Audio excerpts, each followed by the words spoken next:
Out of thousands of job applicants, you can be placed as an Azure data engineer after completing this 4 hours long video, because this video will provide you strong hands-on with the most in-demand and the core technology behind building cloud data warehouses in Azure, and it is Azure Synapse Analytics. In this special course, you will learn about Azure Synapse Architecture, control node versus compute node, Azure Synapse Dedicated SQL Pool and Serverless SQL Pool, database scoped credential, external data source and external file formats, querying files using Openrowset, external tables in serverless SQL pools, external views in serverless SQL pool, CETAS versus CTAS, distributed table strategies such as round robin, hash, and replicated, Apache Spark pool, and loading data from external data lake into dedicated SQL pool using Polybase and copy into command. By the way, I think now you know why this video is made for you. If I were you, I would have taken out my notebook, pen, pencil, highlighter, my laptop and started learning right away. And I know you also gonna do that. So without delaying further, let's get started with this amazing video and upskill yourself. So another Sunday, another video, amazing video, not just a video, amazing video with Ansh Lamba. Wow, wow, wow, wow, wow. Just kidding. So welcome to the brand new video with amazing topic. I love this topic, which is none other than Azure Synapse Analytics. So if you are new to this channel, you can just hit the subscribe button. Now you would say why? So the reason is, if you want to become the part of my data fam, if you want to become the part of our data fam, so you can just hit the subscribe button, because me with my data fam have fun on every Sunday and we just learn a lot in the world of data engineering. And yes, you can become the part of that family and you can also learn. By the way, how is my bandana looking? So I just bought it. Actually, I was just listening to a song and I just saw a guy wearing this. So I was like, I also want to wear this. So how's it looking? I know it's good, but you can also tell me. Okay, so now what's so special? Why I'm so excited for today's video? So the thing is, currently Azure Synapse Analytics is very much in demand. Very much in demand, and you will know the reason in just few minutes, but listen to me first. It is very much in demand, and and the main point, actually there are like lots of gaps currently in the learning for Azure Synapse Analytics. What are those gaps?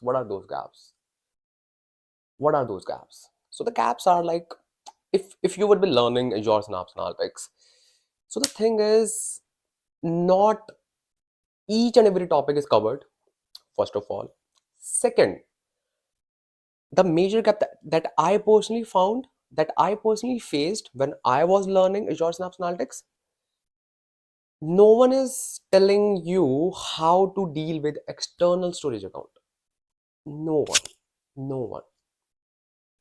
Everyone is focusing on telling you how you can just work with the default storage account. Like, what's the big deal in this, bro? That's one of the biggest deals in terms of Azure Synapse Analytics. Why?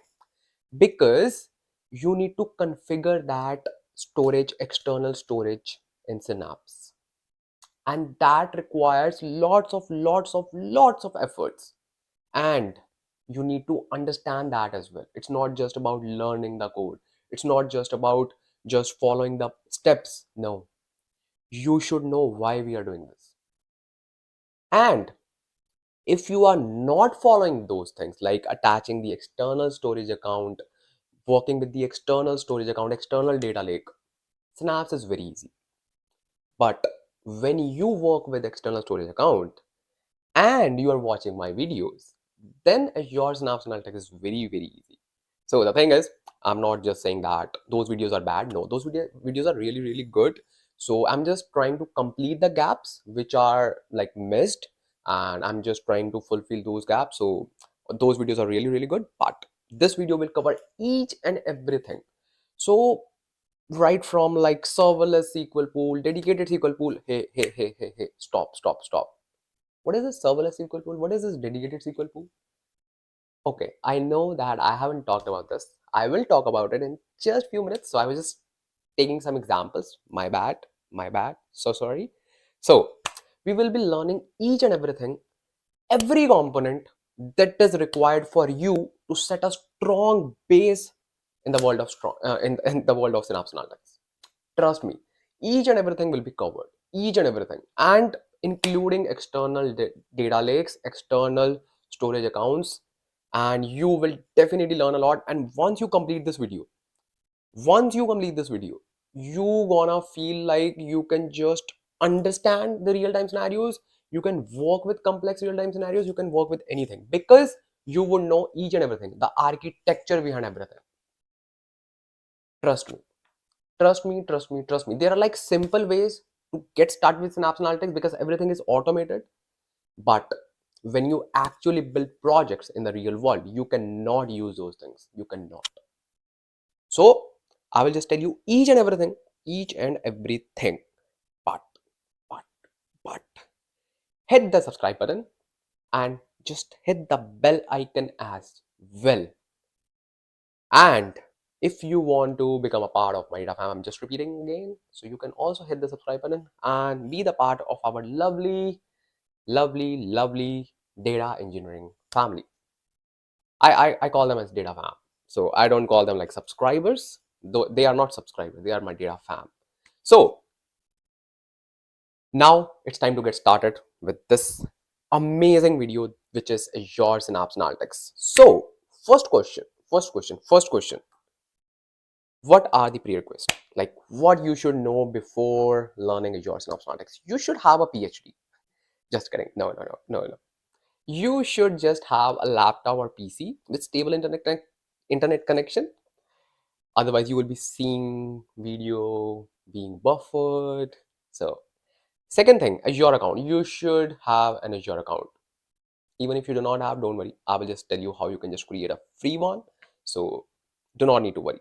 Third thing, the most important thing, important, important. Excitement to learn Azure Synapse Analytics. You should have excitement to learn Azure Synapse Analytics. Otherwise, this video is not for you. You should have that excitement. You should have that rage to learn Azure Synapse Analytics.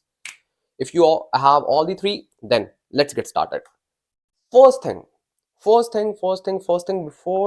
starting anything, just tell us what is Azure Synapse Analytics. What is this technology and why every company is talking about this technology? Why in every Azure data engineer job we just see this technology that is Azure Synapse Analytics.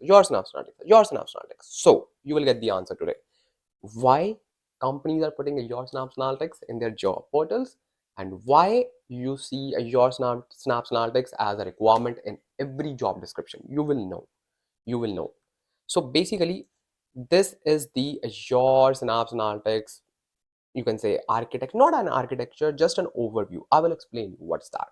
So basically, let me just explain you verbally first.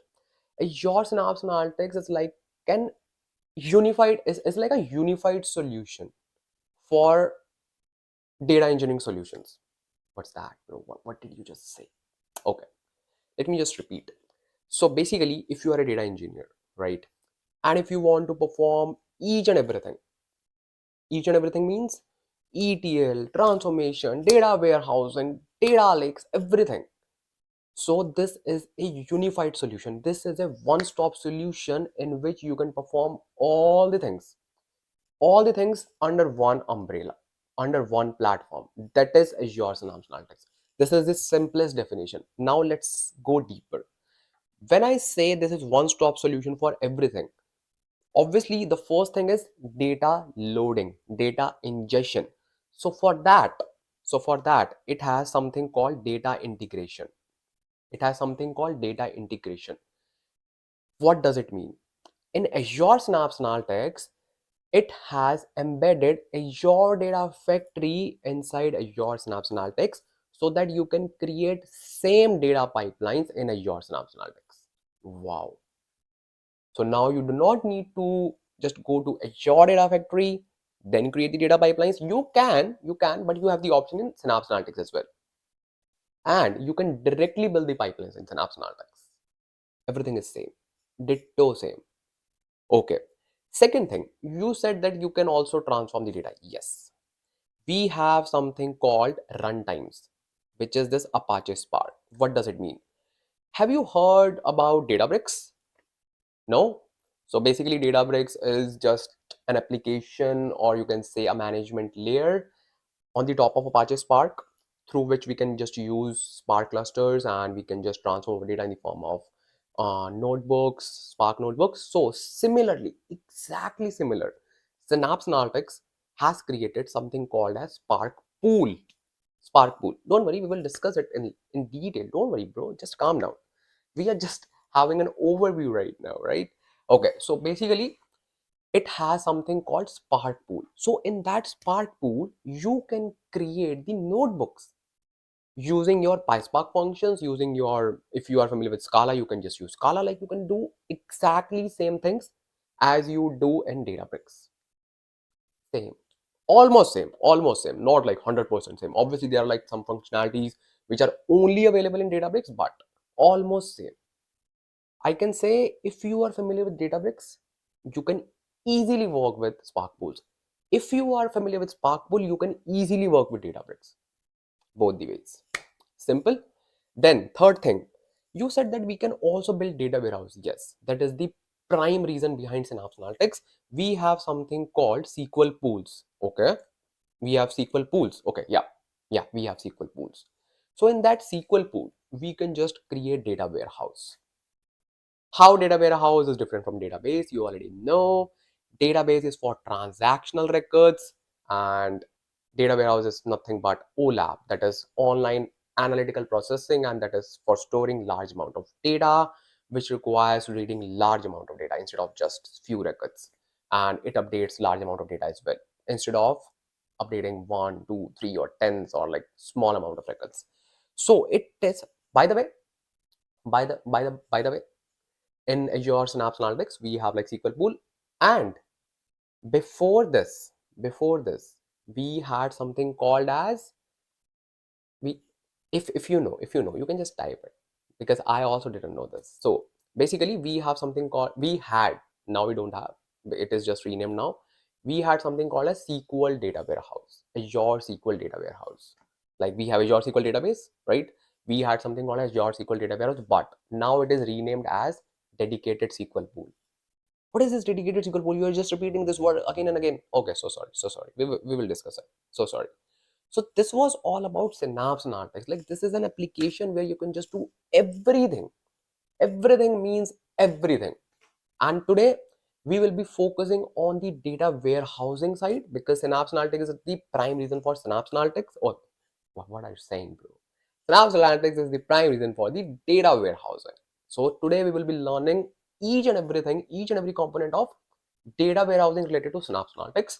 And if you are already familiar with Data Factory, everything is same in Synapse Analytics. I will still show you some of the UI things so that you can just be sure that I'm not lying. It is exactly same.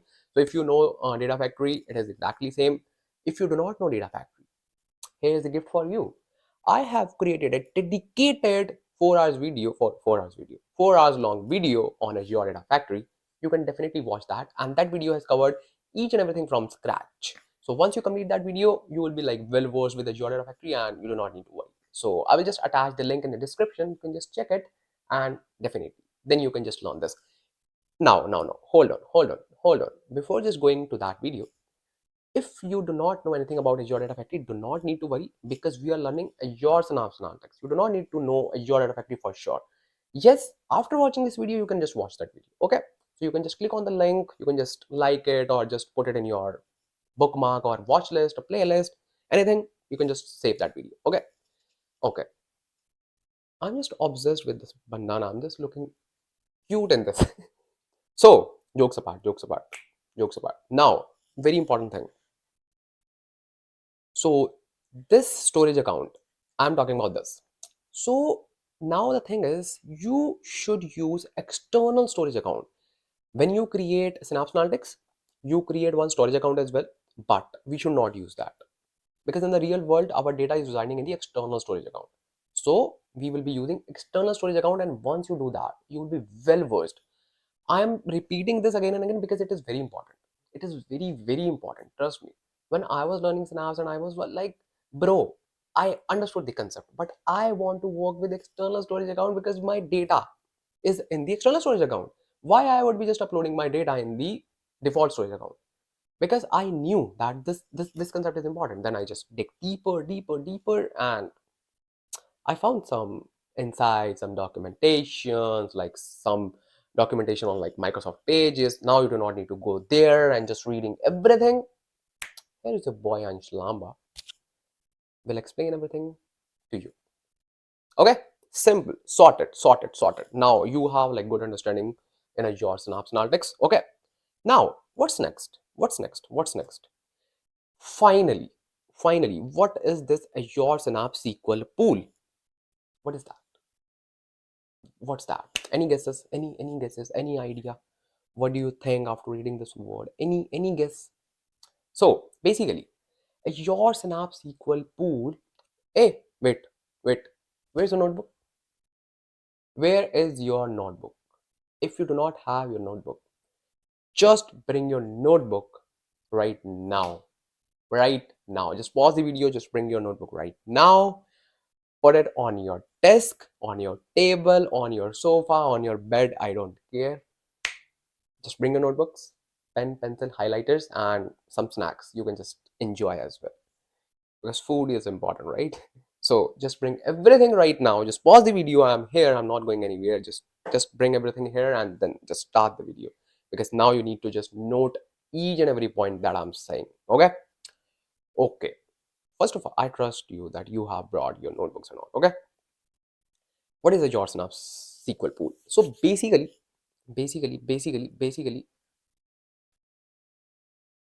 Azure Synapse SQL pool is a distributed query engine. Okay, just remove the word distributed. It is just a query engine similar to your, let's say, workbench that you use for like MySQL, PostgreSQL, MS SQL. Let's relate it with, you can say it is another application called Synapse SQL. Let's say, okay, you will understand it. Just hold on. You can just relate it with an application called Synapse SQL, similar to MySQL, PostgreSQL, and this is Synapse SQL. So this is running your SQL queries. Simple, because this is just a query engine. But now we have attached a word called distributed. Let me just write it for you. If you have not brought the notebooks, then you should not talk to me and I will not talk to you. Okay? Distributed query engine. What it does? It will process your SQL queries in distributed manner. Okay? In distributed manner. What does it mean? Basically, let's say you have like one machine. This is your one machine. So instead of processing all the data using one machine, it will distribute the data using parallel processing. So it will, let's say, create these machines, small, and it will distribute that query among those machines and it will process your data faster. Got it? Yeah, you do not need to get everything for now. This is just an overview. You will just get it everything in detail. But this is just the concept. Okay, I know you just got the blurry concept and it's fine. It's fine. Trust me. Okay, so this was like distributed query engine. Okay. Now, what is this dedicated SQL pool and serverless SQL pool? So these are two kinds of SQL pools in our Synapse Analytics. In our Synapse Analytics. This is dedicated one and this is renamed, this is the one which is renamed from Azure SQL Data Warehouse. This is the one, dedicated SQL pool. This is the new one, serverless SQL pool. What is the difference between both? So basically, this is very good and this is the one which is in demand right now because of the lakehouse concept. Because in this dedicated SQL pool, you have to load the data in the traditional databases like structured data being stored in the physical databases, right? But in serverless SQL pool, you don't do that. You just work with the files. Data is stored in the files. Let's say CSV, Parquet. Okay, I will just explain this in detail. Don't worry. Don't worry. I'm here. Don't worry. So actually, data is residing here. And let me explain you this. Let me explain you this. Okay. So before explaining this, let me just show you something more important, because I think that is the base for everything. And then you will just get the concept of distributed parallel processing or distributed query engine. Then we can just understand like how it works. Okay. So what is Azure Synapse SQL architecture? This is really important, and this is not hard. This is very easy, and this will just give you the understanding like what do I mean when I say distributed query engine. Now you will know what do I mean by distributed query engine, and for that I will take you to the Microsoft documentation page, not to read the text, just to show you the visual, because visual is very nice in that page. And instead of just copying that visual here, it's always good to just go there and I can just explain you everything. Okay, so let's go there. So this is your architecture that I was talking about. Let's see what do I mean by distributed query engine. So you do not need to read all the things. We just want to focus on this. Let me just zoom it. Okay, perfect. So basically, let's focus on this first. By the way, both are same in case of like distributed query engine. So what it does behind the scenes. So basically, our distributed query engine consists of two things: compute node and control node. As you can see, this is your control node and these are your compute nodes. Oops, these are your compute nodes. If you are familiar with Spark, this is similar to driver program and worker nodes. If you are not familiar with Spark, just ignore what I just said. Okay, so basically, you do not need to learn Spark, don't worry. So basically, we have a kind of group of machines. When I say distributed query engine, that means it has like multiple machines instead of just single machine.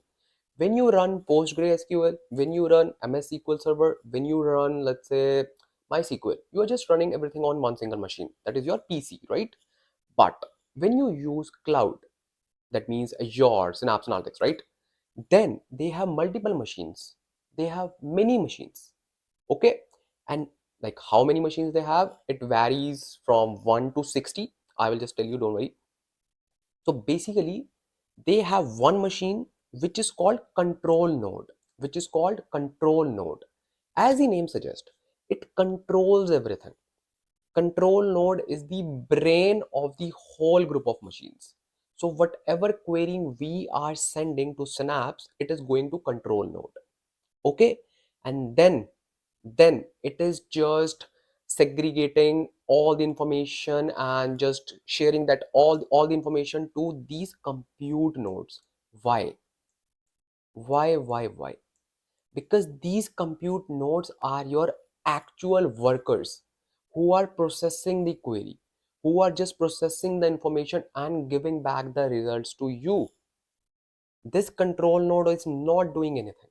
It is just giving the tasks.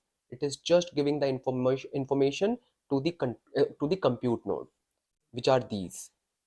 That's why, as in the diagram also it is shown, that your query application goes to control node. Then MPP engine means massive parallel processing. MPP, parallel processing, in which we can just query the data parallelly, right? Because obviously it can just speed up the process. Like let's take an example. You just need to complete your homework, okay? And you are the only one who will be just writing 100 pages. Have you ever written 100 pages? No, I know you. So let's suppose you have to write 100 pages. It will take a lot of time, right? But at the same time, I will say you have a team, you with your 9 friends. That means now you are 10 people. Okay. You have to write 100 pages. How long it will take? Almost 1/10 of the time. If you would take 10 hours, right? Then now it will be taking like 1.5 hours. Bro, what is this math? So I'm assuming that some of your friends are like very slow in writing. Okay, just kidding. Okay, now it can take like just 1 hour, because one person was taking 10 hours. Now 10 people will take just 1 hour, right?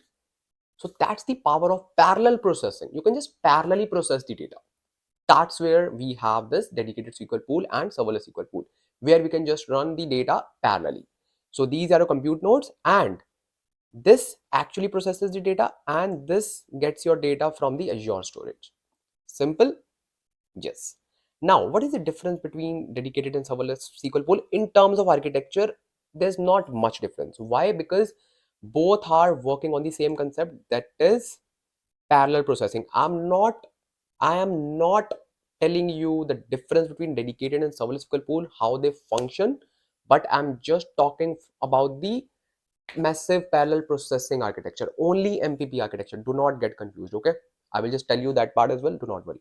So when you say that distributed query engine, it works the same. There's one control node, and there are like many compute nodes similar to dedicated SQL pool. So your query will go to control node, and there will be like multiple compute nodes. Okay, let's minimize it, and let's see what is written here in the control node. So as I just said, like it is the brain of the architecture. Like it just interacts with the applications or the users, and compute nodes are the real workers, provide the computational power. Obviously, if you want to just process the data, you need computation power. That's it. Okay, and the number of compute nodes, as I just mentioned, that it can be between 1 to 60. So let's say if you are using all the 60 compute nodes, your data, whatever you are querying, will be distributed among 60 computers. Will be distributed among 60 computers. So you can just imagine the speed. And how we can just define the computational power. It totally depends upon the data warehouse units, DWU, and it should be written somewhere here as well. Data warehouse units. Let me just search. It will just save a lot of time, or I will search units or unit. Yep.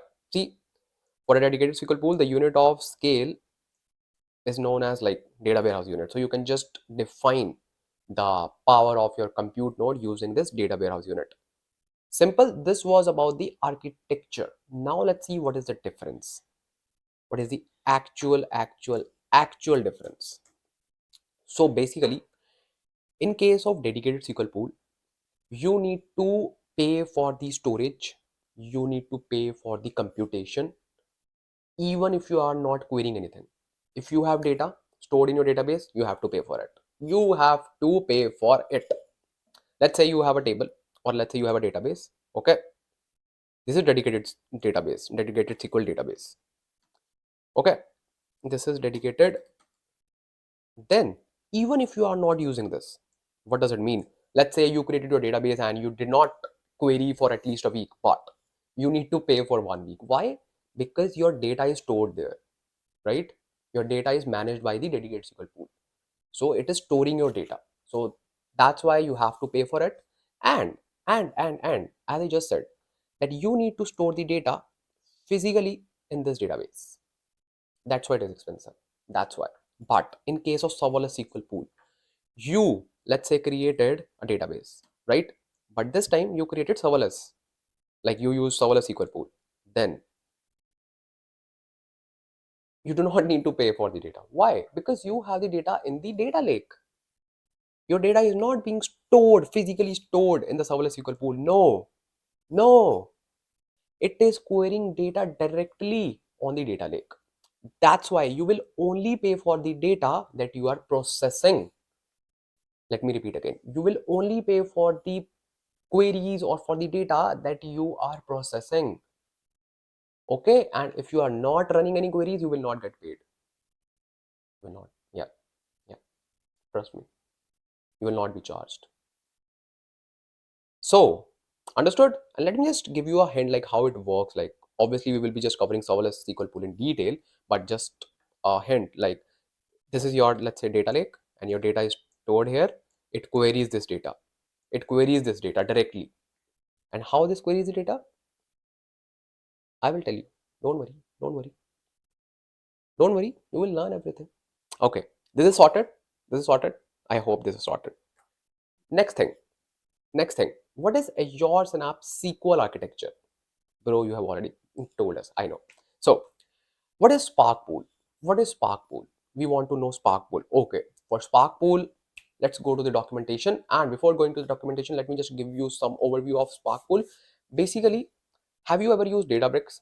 And I know I have already asked you this question. So basically, whenever we want to work with Apache Spark, whenever we want to, let's say, run notebooks or build notebooks using PySpark, we have to use Spark clusters, right? We have to use Spark clusters. But we do not need to manage these Spark clusters. Who will manage that Spark cluster? In the case of Synapse Analytics, Synapse will manage it. And within Synapse, Spark Pool will manage it. And this will be auto scaled. What does it mean? So let's say you are processing large amount of data suddenly. So it will be auto scaled automatically. Simple. And let me just show you the architecture. We have a very beautiful diagram here in Apache Spark Pool architecture. So this is the story written, not a story, good documentation written, how driver program or driver node and worker nodes work. So this is about Spark. Okay, so you can just read it, or I can just explain you within few seconds. So basically the thing is, okay, in Spark we have control node, but we call it as a driver program or driver node. Okay, both are same thing. So driver node is the brain. Again, the same concept. Driver node is the brain, and the compute nodes are known as worker nodes here. Simple. So if you want to just know the architecture, it works very smoothly. So you submit your application. Let's say, let me draw it here. You submit your application.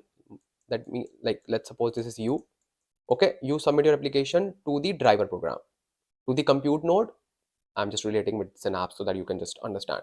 Okay, let's say you submitted your application to driver node. It will send the application, like it will just send this information to resource manager. And in case of Spark Pool, it uses yarn, YARN. Okay, and this yarn will allocate the resources which are worker nodes. Okay, let's say it requires 3 worker nodes. Okay, so it will just allocate these 3 resources to the driver program. And now same thing, this will coordinate with worker nodes, like control node communicating with driver compute nodes, and driver node is communicating with worker nodes. Different names, same concept. Okay, and this is the yarn, this is the resource manager, and this allocates the resources. And once it allocates the resources, it just say like just talk to each other, just talk to each other. Simple. So this is the architecture. This is related to Spark. I know this is not relevant, but still it's my duty to share the knowledge with you. So this is about Spark. And when we talk about Spark Pool, so this is again the Spark. So as you can see, this is just comparing MapReduce with Apache Spark. So this is simple, do not need to worry. So why we need to use Spark Pool? Because of speed and efficiency. And there's one more thing. If you want to create a cluster, like group of machines, it will create in just 2 minutes. If you have like 60 nodes, nodes means machines, if you have less than 60 machines, and it will take like 5 minutes if you have machines more than 60. Simple. Obviously, ease of creation, you do not need to just manage any cluster. You can directly start working with Spark, with Spark Pool. Simple. Then you have like REST API, support for Azure Data Lake Storage Gen 2. This is the thing that I was talking about, the external data storage. So we will just see how you can just do that. Don't worry, bro. Don't worry. So this was all about the Spark Pool. Now, I have read your mind. How? Let me show you.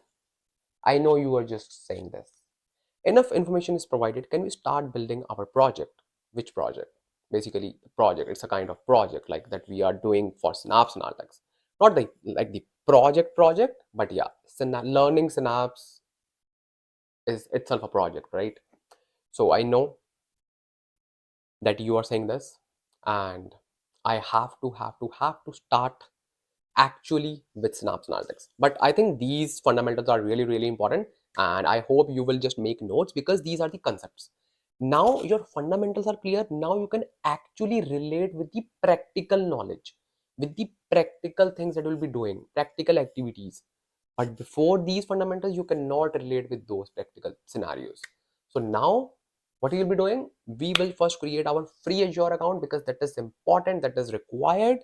Once we do that, then we will just start with our Synapse. Okay, let's get started. So you just need to go to your incognito mode. No, you can just use your default Google tab as well. Don't worry, it's all up to you. So just go there and just type Azure free account, hit enter. Then you just need to click on the very first link. See this one, click on this, and then this is the main page. You should click on try Azure for free.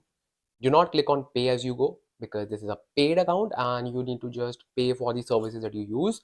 So I personally use pay as you go because I just create like many projects and I do like keeping it for long. So you can just click on try Azure for free because I also started with try Azure for free. Then I just upgraded my account because I was learning more and more. So it's your choice. Like if you want to do that, you can, because if you are learning, you should spend some money on your education. You have already spent like thousands of bucks, like thousands of dollars already on your education.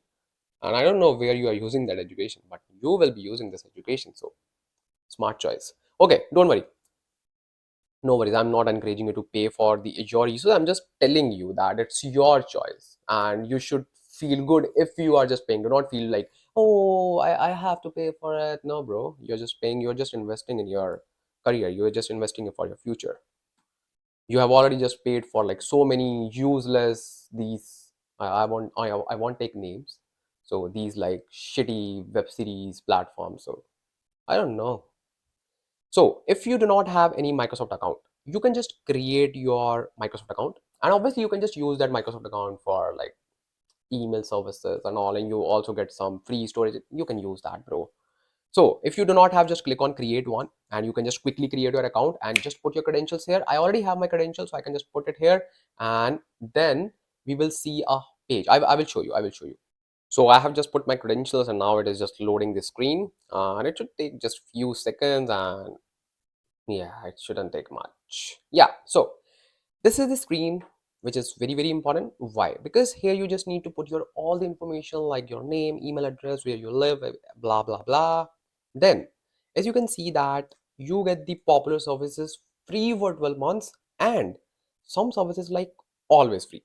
And obviously Synapse Analytics is a paid one, but you will get 200 US dollars that you can spend in first 30 days, and I think that is enough to complete this video, to complete this learning video. So you can easily expect that obviously you would just save some bucks. And now the question is, what will happen after 30 days? So it will just ask you to upgrade your account. If you do not even reply, if you do not even just bother about that email, it will just shut down your services. It will not be charging you at all. Do not need to worry and just trust Azure. Azure is not just like taking money from you. Don't worry. It is just promoting their services so that you can learn and use their services, right? Then one important step, after clicking on sign up, you will be asked to provide the card details and also you can just put your card details. It is not for like billing purpose. It is just for you, for like for Azure to confirm that you will be the one who will be using those services. You will not get any bill until and unless you just upgrade your account to pay as you go. Do not need to worry. Do not need to worry. So just click on that, just create a Azure free account and just enjoy it for 30 days. And if you want to upgrade it, you can. If you do not want, forget about it, bro. Forget about it. Do not worry. Okay, so this was all about your portal account. Now it's time to actually start working with Azure portal account, because now we have the portal account, right? So now we can just start working with Azure, and let me show you the portal, Azure portal. Let me show you. So to go to your Azure portal account, oops, sorry. So to go to your Azure portal account, you can simply type portal.azure.com. Let me just zoom it for you. So you can simply write portal.azure.com. It will just take you to the portal. Okay, just hit enter. So this is your Azure portal account. Welcome, welcome, welcome. This looks so good. I still remember those days when I first landed to this Azure portal account. It's so good. It's so good. It's so good. Do you love this UI? I love it. I love it. So don't worry. First of all, do not worry if you are seeing, if you are not seeing these services in your portal account, if you are seeing some other services. So basically, it will just show you the recent services that you use. So do not need to worry if you are not seeing any services here. So this is about your Azure portal. It's lovely, right? I love it. So just to give you an overview, so these are like some of the functions that you can just do, some of the functionalities, and obviously we are not going in deep about Azure. We are just learning Synapse Analytics, and truly speaking, there's nothing to go beyond like Azure. You can just play and you can just click on different icons. You will just get to know like what services like for what thing. Do not need to worry. But that doesn't mean that I won't explain you the concepts in detail. No, bro. We will discuss everything in detail. So first of all, let's start with the first thing. What is the resource group? If you are familiar with Azure, you would know this. If you are not familiar with the Azure, do not worry. I will tell you what is the resource group. So basically, it's a kind of folder. It's a kind of folder. You would have used folders in your C drive, D drive, E drive, and you have put your documents inside that. Similarly, we have folder in Azure. We just put the resources in the resource group. So we call folders as resource groups, and the services, the applications that we use, we call them as resources. For example, now we know that we want to create Azure Synapse Analytics service, right? Azure Synapse Analytics is a resource, and that will go inside this resource group. Simple. And we will create one more service. What's that? It is Data Lake Storage Account. But in Azure, we do not have a feature called Data Lake. Really, really, really, you are lying. You are lying. No, no, no, no, no. We do not have any feature called Data Lake. We have something called Storage Account, which creates a blob storage account. If you want to create a data lake from that storage account, you need to just check one special feature, and then it will create data lake for you. I will just show you. Do not need to worry. So first of all, let's create a resource group. How you can create a resource group? Simply go to search bar and just type resource group, and you should just click on this pop-up. And do not worry, these are my some of the resource groups that I have already created. Simply click on plus create, and then this is the, let me just show you what I did. So simply go to resource group, okay, and then you just need to click on this plus create, okay, this one. Click on plus create, and then you can just name it anything. I will name it as RG as resource group, and then Synapse, and then I will say course. Okay, simple, simple, simple, simple. Then nothing, it's done. Just click on review plus create. So it's validated. Now click on create for one more time, and your resource group is created. Wow, wow, wow. You can simply click on this go to resource group, click on this, and this is your resource group. Wow, you have nothing in your resource group, obviously, because you haven't created anything, right? First of all, we will create the data lake. Okay, so if you want to create the data lake inside this resource group, obviously, then you need to just click on this create button. Click on create button, it will just take you to the marketplace. What is that? Have you used marketplace on Facebook? It is similar to that, where everyone is selling their services, selling their products. So similarly, like different brands, different service providers are just selling their services. We are not interested in those. We just want to use services by Microsoft. Okay, so we'll simply write storage account. So I will simply search storage account. Okay, I should click on this pop-up. Then, as you can see, we have multiple options, but we just need to use this one, which is provided by Microsoft. Okay, storage account. Click on this and click on create. Now it will ask you to complete this configuration. We will complete it together, don't worry. First of all, resource group. It's already filled. Why? Because we created resource from the create button inside the resource group. If you would have not created your resource group, it would ask you to create a new one, and then you can just click on this create new button. But we already have, and it's called RG Synapse course. It's good. Then storage account name. You have to put a unique storage account name, so that unique, so you so the storage account name that I will be putting here, you cannot use it, because your storage account name should be unique throughout the Azure network. It's not just about you and me, it's about the whole world.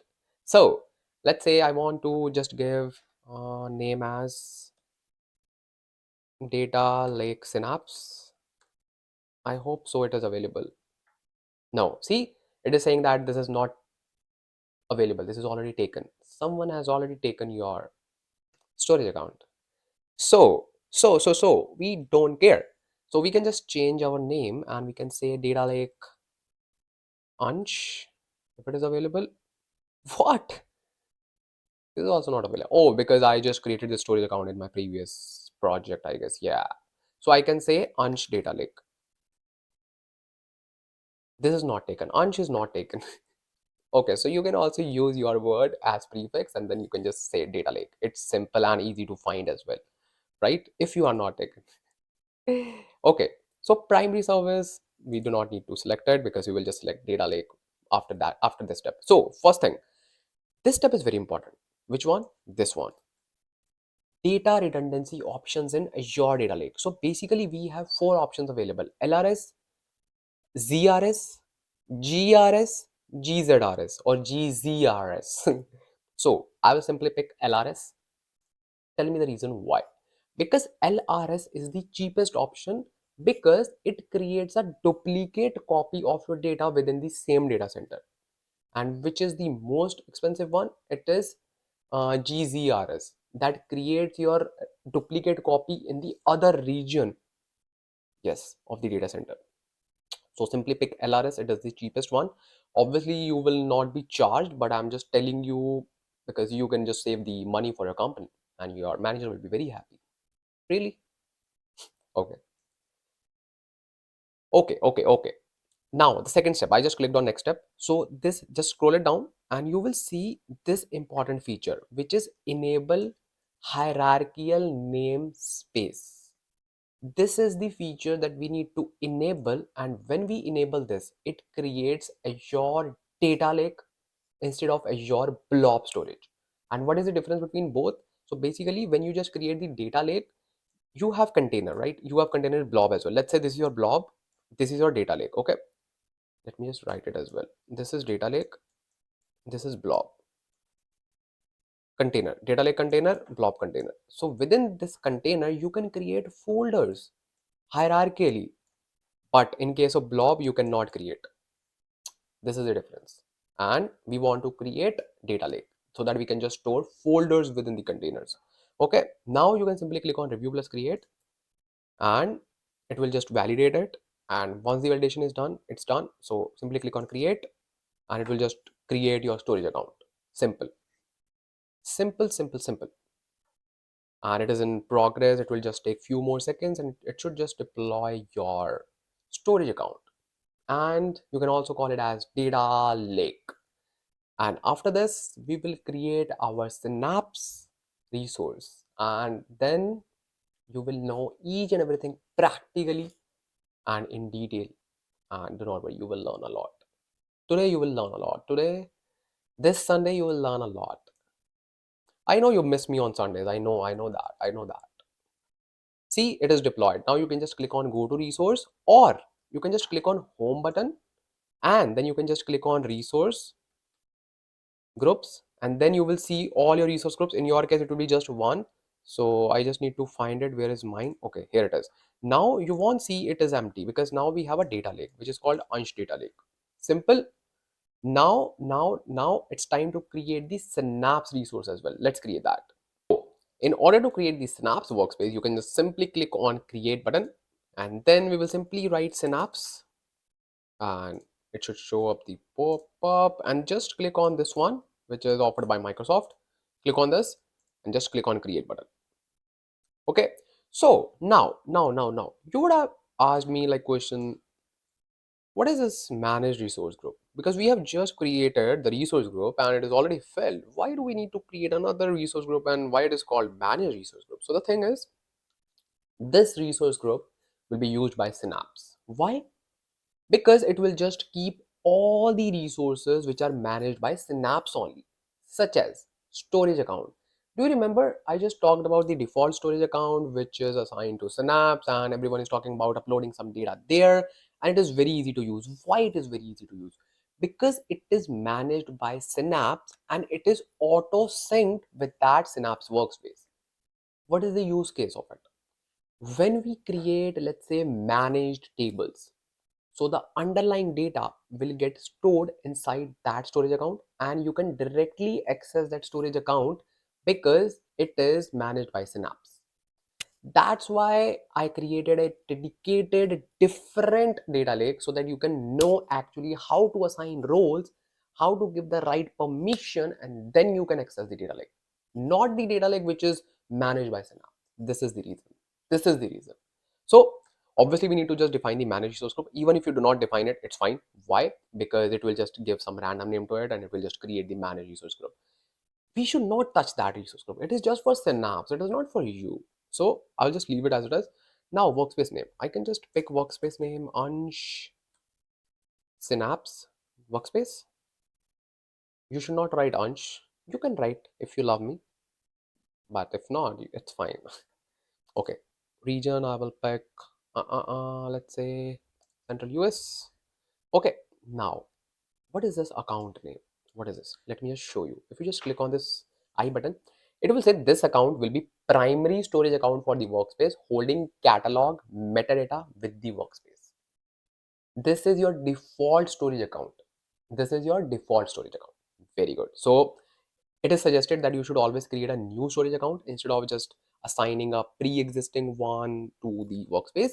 So I will simply click on create new. Again, I'm repeating.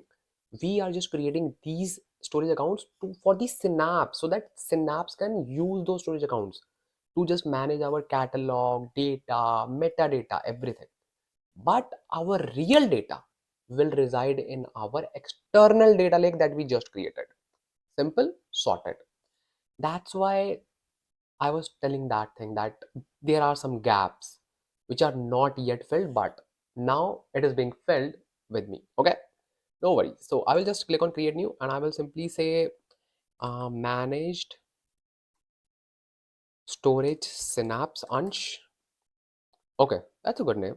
Click on OK and file system name create new. Similarly, I will say manage file system Synapse Ansh. I'm not bothering with the naming convention because I know that I'm not gonna use this at all. I will be using my storage account. If I just show you this, what is it written? It is written, we will automatically grant the workspace. Let me just zoom it for you. We will automatically grant the workspace identity data access to the specified data lake storage account using blob contributor role. This is the thing that we have to do manually, but because Synapse manages this, so it assigns everything, all these three things. Assign other users to contributor role on the workspace, obviously who will be working on this. Second, assign other users Synapse RBAC roles using Synapse Studio. Assign yourself and others to the storage blob contributor to the storage account, because Synapse wants to manage it. We do not need to manage it. But if we are working with external data lake, we have to do all these steps, and I will show you how you can just do all these steps. And these are important because in Synapse we work with external data. Okay, bro. Next thing. Okay. Next, security.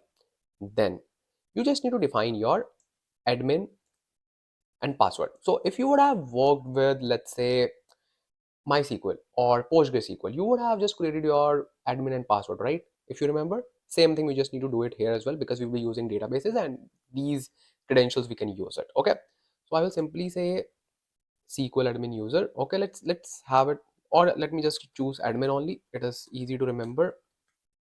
Oops, admin. Okay, your name login name must not contain a SQL identifier. Oh man, come on, man. Let me just pick Ansh. Okay, simple. Oops. Ansh. Okay, and then I can just pick a password, anything. You can just pick any password.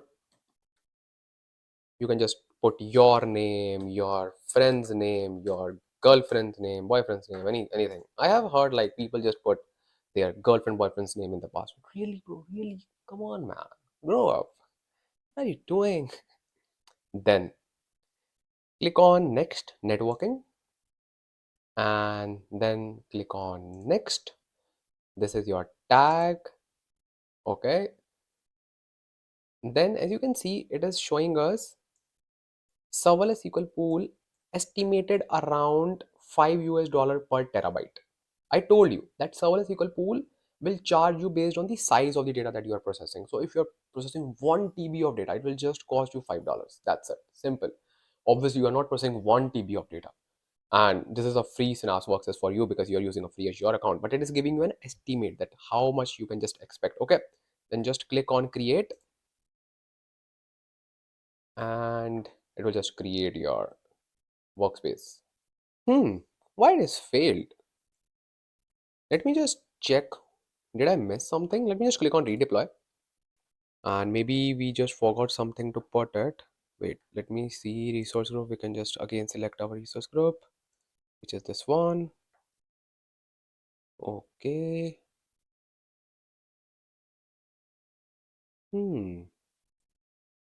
Let's pick the same region here. Oh, I think it's fine. It's fine. Yeah. Okay, let me create manage endpoint false. And you're ready? No. Virtual network default. And what did I miss, man? Let me just click on review plus create again. Let's see. Maybe we just forgot something and then just click on create.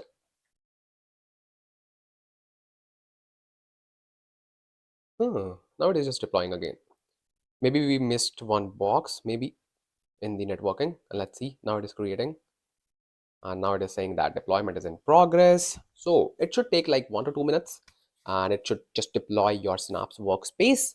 And once it is deployed, then we can just work with our Synapse workspace.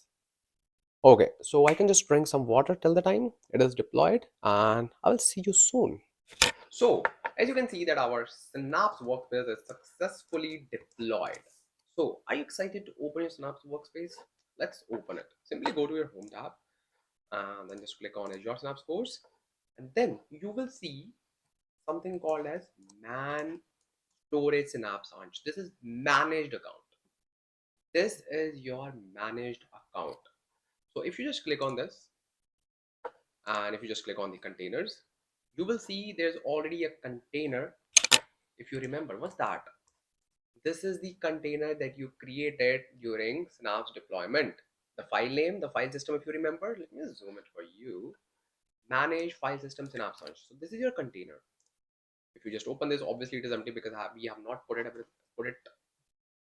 anything inside it. Okay, so I will simply go to my resource group. Now the thing is, if you will put anything inside the storage account, it is very easy, very easy. Where's a mic? Here's a mic and I'm just talking without mic. So sorry. So sorry. And I think I was loud enough so that you can just hear. Okay. It's fine. 1 2 3 mic testing. Okay. So this is the storage account. Okay. This is the storage account. So if you will put anything inside this storage account, you can easily access that data using Synapse. Easily. Why? Because this storage account is synced with this your Synapse workspace. But this Synapse workspace, this one, is not synced with your external data lake, your external storage account. And this is the destination where you put your main data. If you are working in an organization, if you are just building any project, this is the space. This is the destination where you will put your exact, like the main data. This is the exact location. But this location is managed by Synapse. We do not put all the data inside this. No. If you are learning, it is very easy to learn Synapse with this storage account. And everyone knows how to work with Synapse using this storage account. But if you want to be competitive enough to crack the interviews, to be an outlier, to work in your organization efficiently, you should know how to work with this storage account. You should know. You have to know. You have to know. There's no choice. You have to know. You are my data fam. You have to be competitive, right? You have to know. And now you will know everything. Okay, simple. So this is my workspace. Let me just click on it, Azure Synapse workspace, and let me just click on open. So this is your Synapse workspace. Wow. So if this is your first Synapse workspace, And if you are already familiar with Azure Data Factory, you can say that the UI is almost similar. If you are not familiar with Azure Data Factory, you should be familiar with your Synapse Workspace. No worries at all. And now, if you just go to Azure Data Factory, you will feel familiar with that work, like that interface there. So do not need to worry. There are some changes. I will show you what are those changes. But these three things are same, like these. This is pipeline, monitor tab, manage tab. What are these things? Let me show you. Let me just expand this tab so that you can just read the names as well. So first of all, this is your home tab. Obviously, this is our home tab where we are just right now. Then this is the data tab. Just ignore it for now, and develop tab. Just ignore it for now. Okay. This is the integrate button. This is the integrate tab. If you remember that we just talked about Azure Data Factory, we just talked about that you have ETL functionality within Synapse Analytics. I will just click on this integrate button to just show you. So if I just click on integrate button, then I will click on plus button. Click on it and I will simply click on pipeline. Then boom. If you are familiar with Azure Data Factory, you will say, hey bro, this is exactly same. I told you. I told you. So basically, if you are not familiar with Azure Data Factory, do not need to worry. So basically, these are some of the activities that we perform in Azure Data Factory, and all are exactly same. 100% same. Same types of link services, data sets, activities configuration, parameters, variables, scheduling, monitoring, everything same. Everything same. Got it? Everything same. So that's why we are not covering this part in the Synapse, because we will be just focusing on the core of Synapse Analytics. And this is just the Azure Data Factory thing. And you can just definitely watch my Azure Data Factory tutorial for that I have already created for you. You can just find the link in the description for that. And it's the, I think, 4 to 5 hours long tutorial video in which we have covered everything from scratch and have covered real-time scenarios as well. So it's one-stop solution for you to learn Azure Data Factory. Okay. So this was all about Azure Integrate Service within Synapse Analytics. And now you're familiar that, okay, Synapse Analytics provides us data, ETL, ELT functionality as well within Synapse Analytics. Okay, let's close this. Let's close this. Okay, let's close this. Let me just refresh it, because I do not need to save anything. I can just reload it and everything will be gone because I didn't save anything. Okay, now let's go to this monitor tab. What is this? So if you create your pipelines, right, obviously you will be creating your pipelines. You can monitor those pipelines under this tab. All your pipeline runs, trigger runs, everything, like your logs for the pipelines, everything will be available in this tab. Okay. And as you can see on the screen as well, that we have SQL pools, Spark pools. We didn't create anything, don't worry, we will create it. Trigger runs, integration runtimes, like Apache data flow, everything. Then we have something called as manage tab. What is this? So in this manage tab, we configure Git, we create triggers, we create linked services, connections, everything. So as you can see, we have linked services, Purview, which is a data governance tool, triggers, integration runtimes, everything. So currently you will see built-in serverless SQL pool. What is that? We didn't create serverless SQL pool. Why do we have this serverless SQL pool? So the thing is, we do not create serverless SQL pool. We do not create serverless SQL pool. It is automatically created in Synapse Workspace. Why? Because any query you will be running using serverless SQL pool, or let's say you are creating a database within serverless SQL pool, it will use that serverless SQL pool, which is auto scaled and which is just charging you for the queries it is running, and it is not charging you for the data that you have inside the database, because actually you do not have the. We'll explain it. Don't rush, because currently we are not talking about serverless SQL pool. I was just trying to give you an overview because you were seeing this thing on screen and you should be curious enough to ask the question. So this was the answer to that question, why we are seeing this thing in our homepage. Okay, simple. So now it's finally time to click on this button, which is data. What is that? Let me just click on it. When I just click on it, it will show me like workspace and linked. Okay, what is workspace? So when I just click on it, it asks me to create SQL database. And we have two options. One is serverless SQL pool and second is dedicated SQL pool. We will use it right here. Okay, don't worry. Next thing is lake database. What is this lake database and why do we have like different database if we are working with SQL database? If you are creating lake house, let's say, and it's called lake database in Synapse language, actually it is a lake house. If you are creating a database using PySpark, using Spark, then you will be creating a lake database. It is different from SQL database. Yes, got it? Don't worry, we'll explain it in detail. Then we have integration data set, connect to external data, browse gallery. Don't worry, we will discuss each and everything in detail. Then what is this linked? So what is linked? So let's talk about linked service. So basically, let's say this is your source. This is your source, right? And this is your Synapse workspace. Synapse workspace, and this is your data, or let's say destination, anything. Okay, so now you would need to make the connection with your source in order to talk to it, in order to read data, in order to write data. You need a connection, right? In Synapse, we just use a fancy word for it called linked service. So whenever I will be creating a linked service with my external storage account or anything, it will just pop up here. So if I just click on this, now you will say, just click on this. Okay, I clicked on this. Why I am seeing this thing? If I just expand it, it is saying Ansh Synapse Workspace. That is my Synapse Workspace name. And primary hyphen manage storage Synapse Ansh. This storage account we saw in our resource group. If I just click on it, okay, sir, I clicked on this. I should see the container. Yes, this is the container. Why I am seeing this container? Because Synapse has automatically created the connection with Synapse and storage account automatically. This is called default storage account, but we will not use this. No, no, no, no, no, no, not at all. This is not the way to do this work. No, no, no, no. We have to learn how we can establish the connection with the external storage account, external data lake, right? Yes, because we work in a Medallion architecture. What is this Medallion architecture?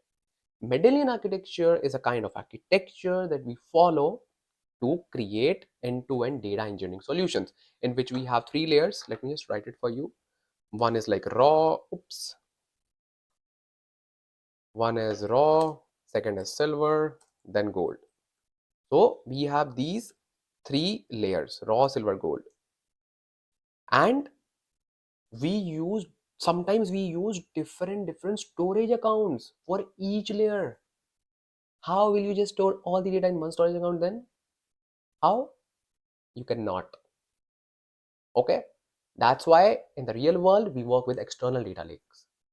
And now today this boy Ansh Lamba will tell you how you can do that. Don't worry. Okay, okay, simple. We will do that. Don't worry, don't worry. I'm here, bro. Just chill. It's Sunday, man. It's Sunday. Just enjoy. So, okay. Now we will just create our first database, and we are going to start with dedicated SQL pool. Why? Because you will feel familiar with that, because it is exactly same as your normal MySQL, PostgreSQL, MS SQL. It is similar to that. Okay, then we will just go to serverless SQL pool, which is very much in demand right now because that works with files, and I will explain you each and everything, like how the things are being happened behind the scenes and how the architecture is working behind the scenes. I will tell you each and everything. Before that, let's quickly cover dedicated SQL pool. And in dedicated SQL pool as well, we have something special for you. What's that? It's called it's called oops not oops distributed tables. Okay, sounds nice. What's that? Distributed tables. So we already know that whatever data we store, whatever data we process using distributed set of machines, using massive parallel processing. If you remember the architecture, right? We already know that we have different compute nodes. So if we are creating table, we are not creating a simple table. We are creating a table whose records are distributed among compute nodes. What does it mean? It means, let's say this is your data table. Okay, this is your table, and this is your, let's pick yellow color, not yellow, let's pink color. I love pink color. So this is your database. Okay, this is your database. Let's say this is your database that you created under dedicated SQL pool. Okay, okay, sir.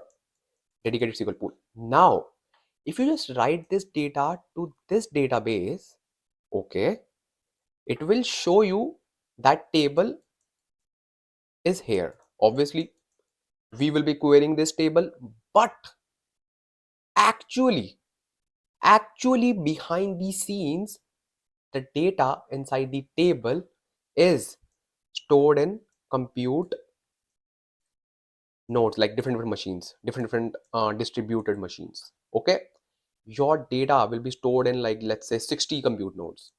So this is your data. Okay, yep. So now we have the, like, power to define the distribution strategy. We have total 3 different strategies that we can pick for distribution, and each strategy is for special use case. Let's say, like, I will just explain you, don't worry. So we have to pick the strategy according to the requirement. I will also tell you which strategy should we pick in which scenario. Okay, let's talk about all the 3 distribution strategies that we have inside dedicated SQL pool. Let's talk about it. So I am just referring the Microsoft documentation to use the visuals, and it is very good to just see that, and it will be very easy for you to grab the information. You do not need to read any text written here. Just forget everything. I will just tell you each and everything. I'm just waving on your screen, so I do not need to read anything. Okay, so first of all, as I just mentioned, that what is a distributed table? So if we just go through just for 2 lines, it is also saying that distributed table appears as single table, but the records or rows are actually stored across 60 distributions, right? Because of those 60 compute nodes. Okay, okay. Now it's time to just discuss the strategies. We have total 3 strategies. Total 3 strategies. First strategy, which is hash distribution. Hash distribution. Okay, first one is hash distribution. This strategy is used, just note it down, because this can be asked in your interviews, like which strategy you should use. Because obviously if you have just built projects, you should know like which strategy you should pick. Obviously you have 3 options, which one you will pick? This is your interview question, just note it down. Okay, first thing, first strategy is hash distribution. This distribution or this strategy you should pick in the large tables. And when you just build a model, which is the largest table? It's fact. It's not fact table. It's fact table, right? So whenever you are just creating fact table having numerical values like so many records, you should always pick hash distribution. And how it works? So let's say this is your table, this is your table, and these are your compute nodes where data will be stored. Okay, so this will hash the similar value together for like faster reads. So if I just read what is written here, so it is written that since identical values always hash to the same distribution. So let's say you want to store data, obviously you have a like primary key based on ID. So you have to define on which column you want to hash. Let's say you just give hashing on ID. Okay, let's say you just give the hashing on ID. Okay, so now it will just bring all the similar values of ID in one distribution. One distribution means one compute node. Simple, it is just for the understanding. Since identical values always hash to same distribution, so that it can just pick the similar values faster. Okay, this is the hash distribution. What's next? The second distribution, which is very popular, is round robin. Round robin, yeah, round robin distribution. What it does? So first of all, it is used for your staging tables. What are these staging tables? So when you do not want to query the data, when you just want to write the data as fast as you can, as quickly as you can. Simple, right? If I just give you the opportunity to just design the distribution strategy, let me give you an opportunity, okay, where you have like 10 boxes, simple, and you have so many records, okay, and one record is coming to you every time, and I will ask you just do something, and you have to utilize every box. Like you have 10 boxes, you have to use every box, and you have to store every record, and you have to do it as fast as you can. What will you do? You will say, let me just draw it for you, it will be easier for you to understand, okay? So let's say this is you, handsome boy or handsome girl, what, handsome boy and beautiful girl. Okay, so let's say this is you, and you have, let's say, three partitions or three distributions. Let's say not 60, just take three, okay? Now you are the one who will storing the information, storing the records. So what you will do, you will take first record, okay? Oh, nice. There's a snowstorm outside and I love this snow, okay? So you have first record, okay?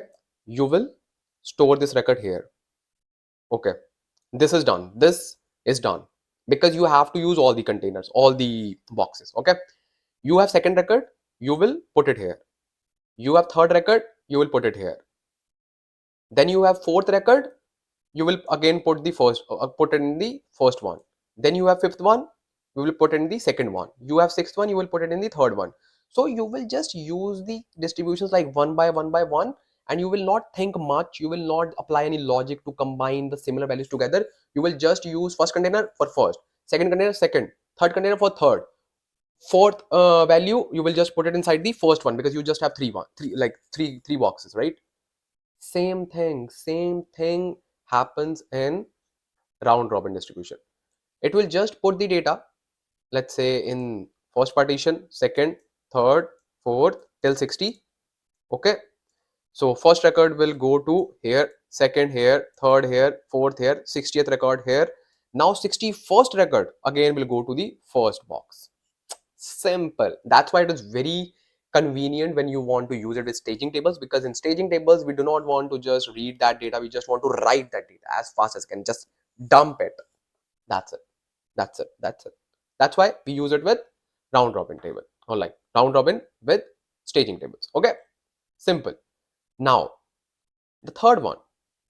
Where's the third one? It's called replicated. Where's the third one?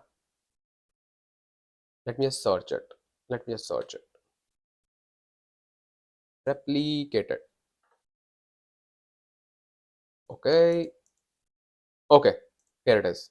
So they haven't just provided the dedicated space for replicated. So now in case of replicated distribution, what will happen? So first of all, when we use replicated, this is the first question, we use replicated distribution when we are working with small dimensions. So in that scenario, what we will do, we will save the copy of the data in all the distributions. It is called replicated. So that copy of the data will be replicated to all the compute nodes, will be replicated to all the distributions. So let me just draw it for you. Let's say, just forget that this is hash, just forget about it, okay? Just forget that this is hash.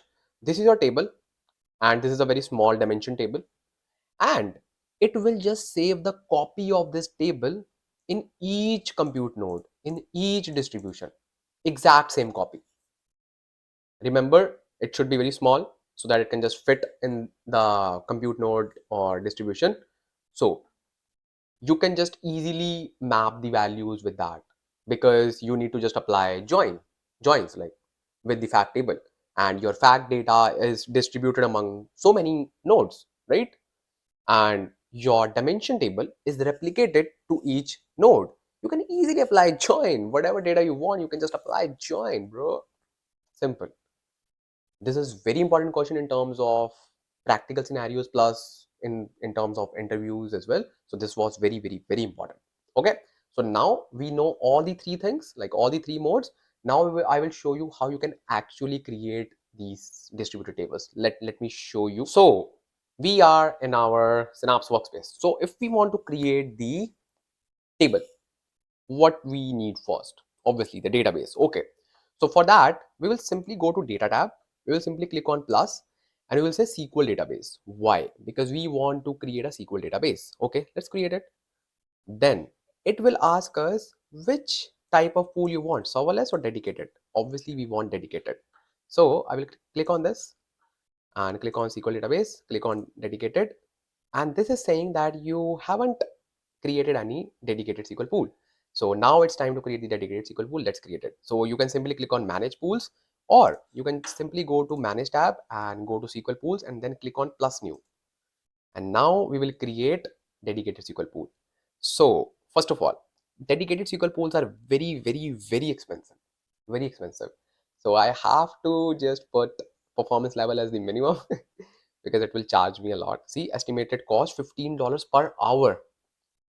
$15 per hour. Yes, it is very, very expensive. Let me just keep it to minimum. Okay, because we are just learning this. You can use as much as you can when you're working in the company. They have like lots of money. Okay, so now it is still like 1.5 USD per hour, but it's fine because I want you to learn. It's fine. So dedicated SQL pool name, and obviously you're using free account, so you can just put as much as you can, but still I won't recommend you to just put maximum capacity. Just keep it like humans, right? Data warehouse 100 C is enough. Okay, and we'll quickly cover this and we will just pause the SQL pool so that we will not get charged. Okay, dedicated SQL pool name. So I will call it as, let's say, Ansh dedicated. Okay, dedicated pool. Okay, I will simply say additional settings. It's fine. It is collation. Do you know what is collation? So basically collation is used to, let's say, these are the rules that tells us, like, these are the rules that tell us like how data should be read. So this is the collation and we should make sure that collation is followed constantly throughout the database. If you are using one collation, like one way of collation, you have to use the same collation throughout the other tables as well. And you can also change the collation in the database as well. Yeah, so do not worry about that. These are the things that DB is managed, but you should also know this. Then we will simply click on review plus create and let's create it. Okay, so now you can see it is deploying our dedicated SQL pool. So it will take some time and it will then deploy our dedicated SQL pool. Then we can create databases inside this, and then we will create our all the three kinds of tables so that you can just learn how distributed tables actually get created. Okay, sorted. And then we will directly jump to serverless SQL pool, because we have one topic, very important topic in dedicated SQL pool, which is called loading the data from data lake to Synapse. And we need to understand the like lots of content concepts before that. So we will first learn serverless SQL pool and we will just cover that particular topic. You would have heard about Polybase and copy into command. We will cover that topic at the end, do not worry. So currently we will just cover the distributed tables within the dedicated SQL pool. Sorted. Because I want you to learn serverless SQL pool as well before jumping onto that thing, because that is very easy. That Polybase or copy into command is very easy once you know all the concepts of serverless SQL pool, because that is, you can say, a byproduct when you learn serverless SQL pool. Okay, so serverless SQL pool is very, very important, and this is the skill that everyone is demanding right now, because it works with files. I will show you what do I mean by that. So, and I will show you each and every permission that you need to actually work with the data sitting in the data lake. So while this is being deployed, I can just eat something. Okay, I'm really hungry. I haven't eaten anything since morning. So okay, let's wait till it's done and then we can just start our tables creation in dedicated SQL pool. Okay, so as you can see that our dedicated SQL pool is ready, and you can see the status as well. It is online. That means I have to pay for it now. Don't worry, I will pay for you so that you can just learn and grow. That's all. That's all. And then one thing, you can even pause it if you are not using it. Let's say you are just learning it and you are learning in pieces. So you can just create it and you can just pause it when you are not using it. Okay. Then it will just charge very minimum, and obviously you have like free accounts, so you do not need to worry. I'm just talking about them who have like pay as you go account, so do not need to worry.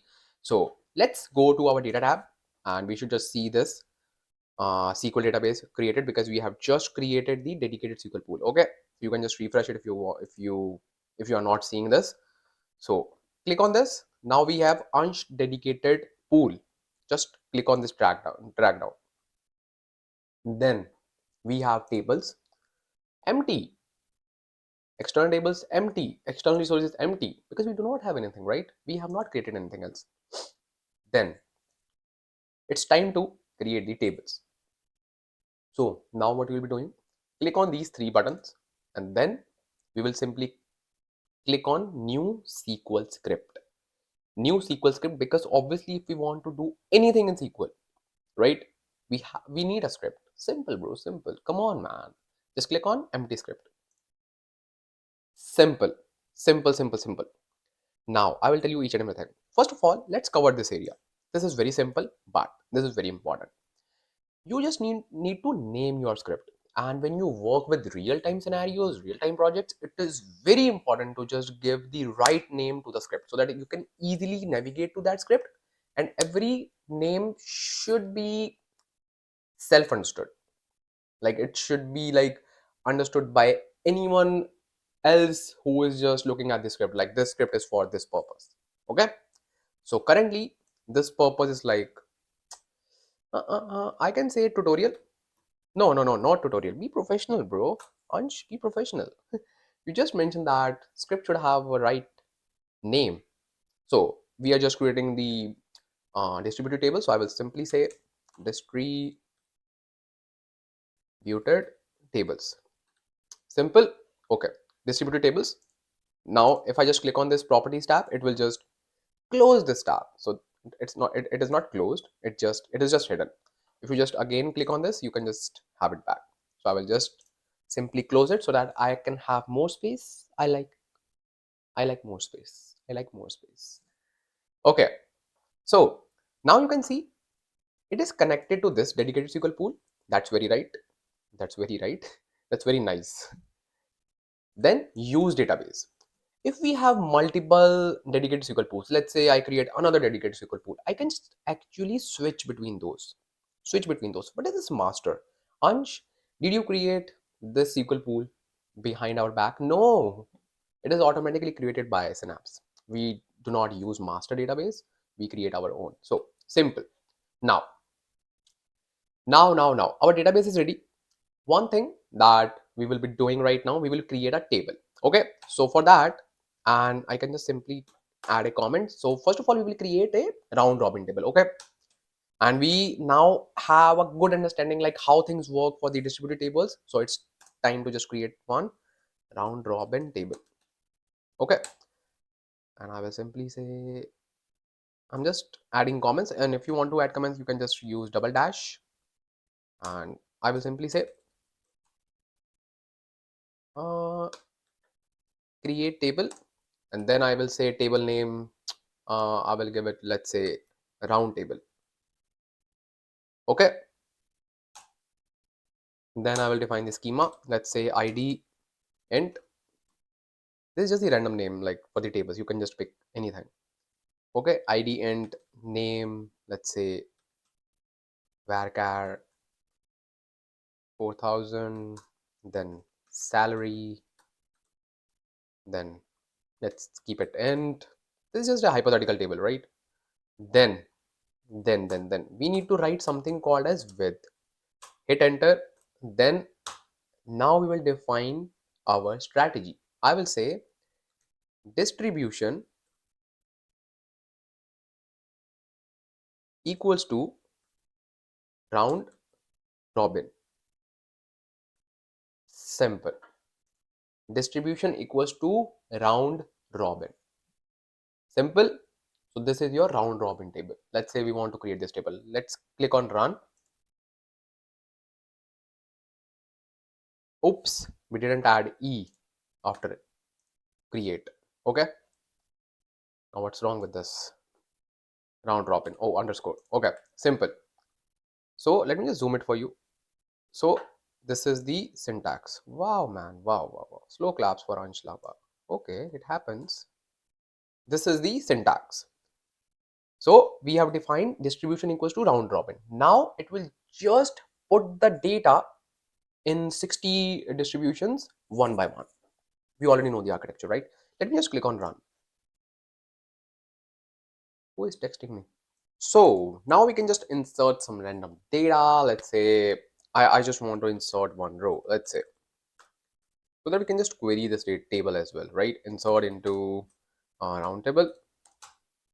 And then I can say values AA, and then let's say 10. Just a random value. I will simply say okay. Now I can just simply query this data. Select asterisk from round table.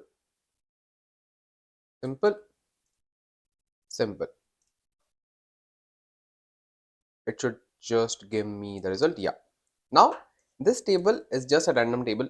Now you can just build any table and you can just feed as much data as you want. Do not worry. We have like one very important section to be covered, and we will cover it after serverless SQL pool, so that I can just show you how you can just bulk load the data inside these tables. So for now, you should have good understanding how you can just create the tables as per the requirements. Okay. So this was all about round robin table. Now let's quickly create a replicated table. Okay. Everything is same, almost same. So for that, I will also create a schema. Why? Because obviously we should use schema if we are just storing the data in the data model. So and I have just also mentioned that we use a replicated distribution for dimension tables, right?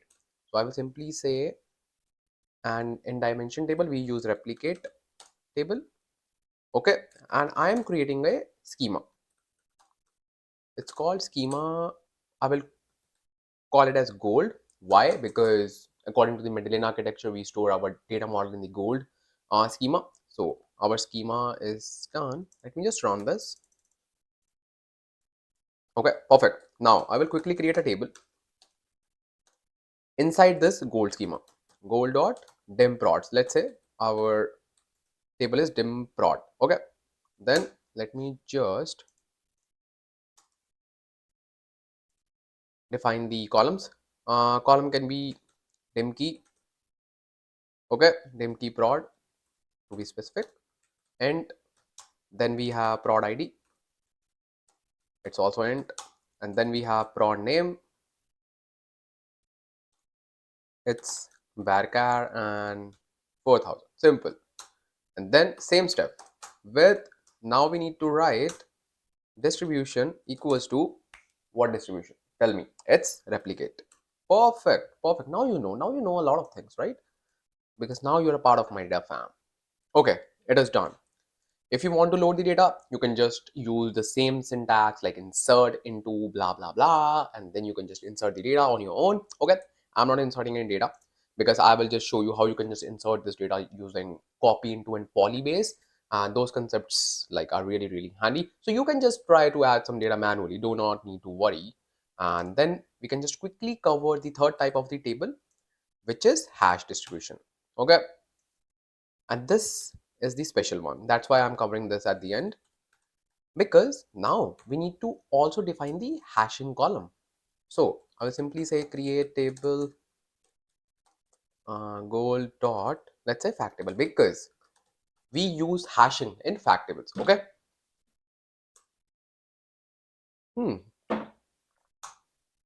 Then I will simply say dim key prod. Okay. Then let's say revenue, it's int. The above column is also int. Okay. Revenue, let's say there's one more column called cost. Okay, this is also it, because in the fact table we just keep numerical values. Now we will define distribution. Distribution equals to, what is the distribution?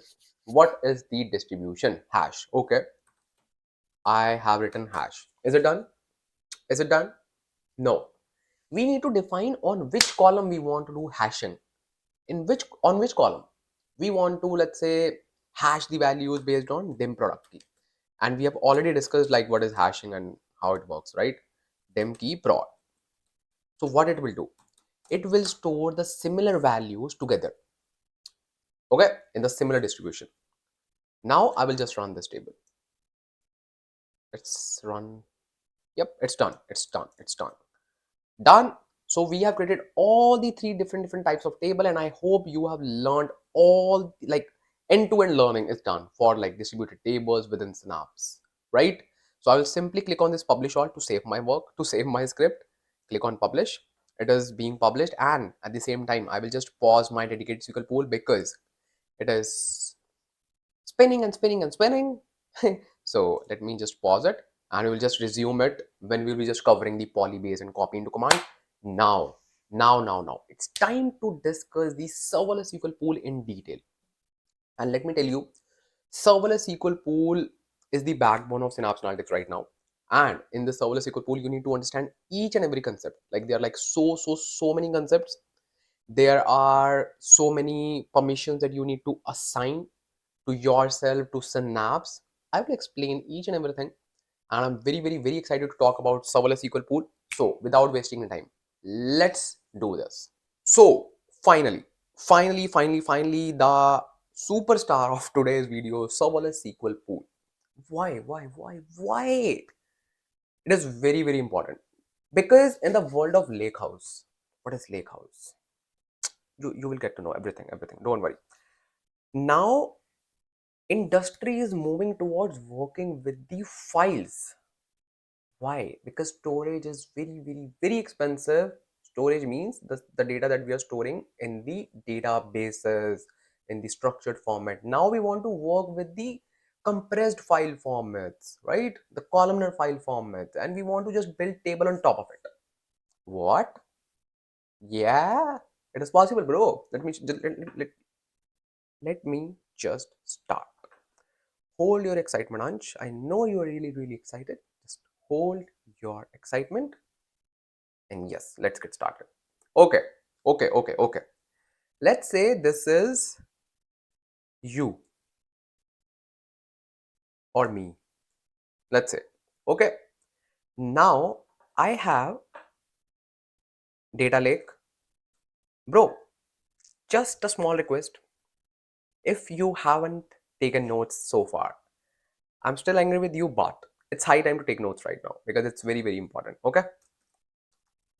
Okay. So let's say this is you and this is your data residing in the data lake.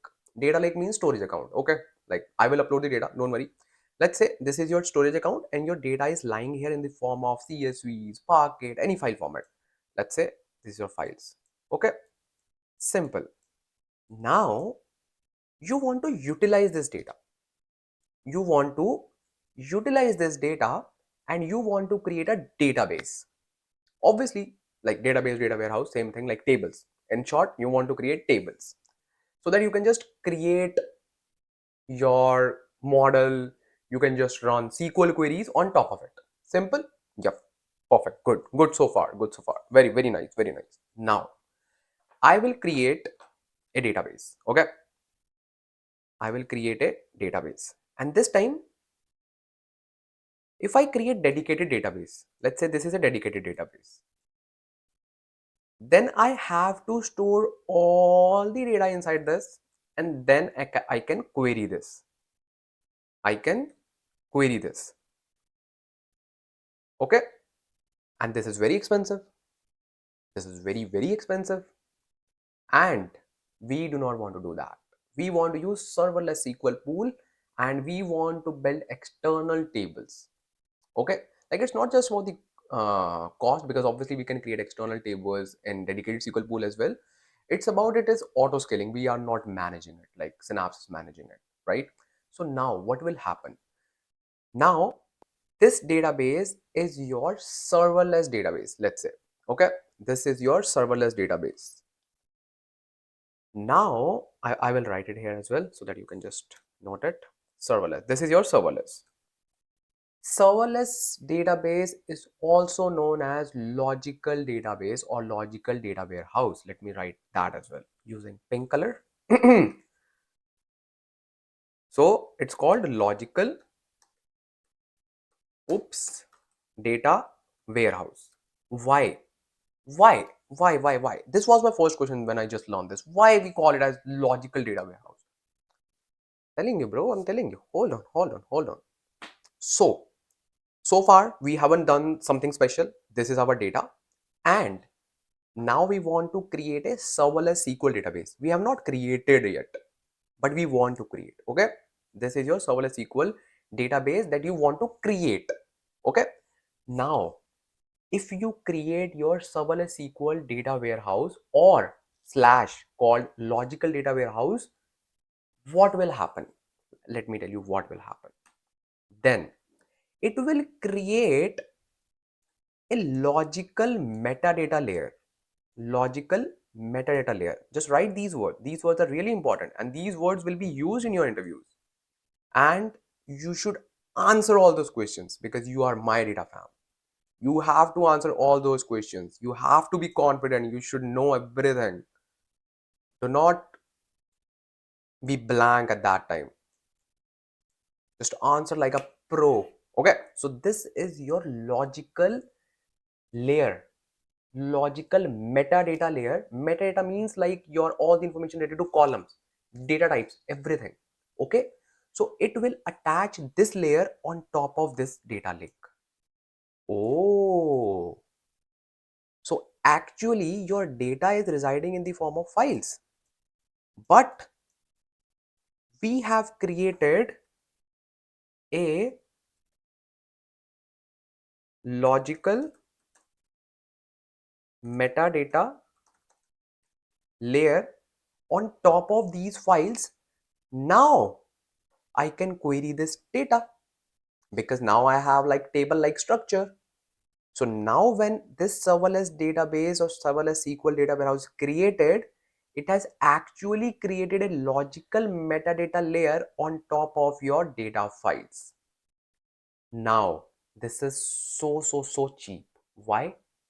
Because our data is residing in the data lake and data lake is cheap, we all know. Then this metadata logical layer, obviously this is not holding any data. This is just an abstraction layer on top of the files. Simple. Now we can create external tables. Now what are the external tables? I will just tell you. Hold on. You can just keep external tables just as the form of tables. Let's say you are just creating tables on top of this metadata layer. Simple. Simple.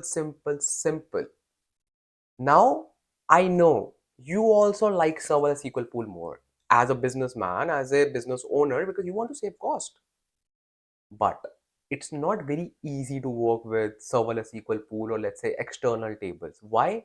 Because you have to manage the data as well. You have to access the data. You should know each and everything, how you can read the data, how you can write the data, how you can just access the data, everything. And that's why I am here to tell you each and everything that how you can do all these things. So this was the overview of serverless SQL pool, like how actually things are behaving behind the scenes. Okay, sorted? Okay, now let's cover one important concept, like what is the difference between external tables and managed tables. So basically, let's say this is your metadata, okay, or metastore. Metastore is a repository where we store all the metadata. Okay, this is your metastore. If you create, let's say this is you. Okay, let's say this is you. Okay, now if you want to create a managed table, if you want to create a managed table, do not worry, we do not have like managed tables and serverless SQL pool. Do not worry. So let's say you want to create this is just a concept, you should know about it. This is just a, so if you want to create a managed table, so what you will do, or what you do, you store the metadata in the meta store, like all the columns like ID, table name, everything. And the actual data is stored in data lake, obviously. Okay. But this data lake is managed by, let's say, metastore. So whenever you drop the table, it will drop the metadata plus data as well. So everything is gone. But in case of external tables, let's say this is you. Hey, you are cute. Okay, let's say this is you. Okay, this is me. Okay, don't bother. Let me just make bandana then. I love bandana now. I am just wearing bandana since I think yesterday, or no, since I think 2 days back. I love it. So yeah, this is me. Woohoo! This is me. Okay. So let's say I am creating an external table now. So all that information like metadata, everything will be stored in the meta store, obviously. Okay.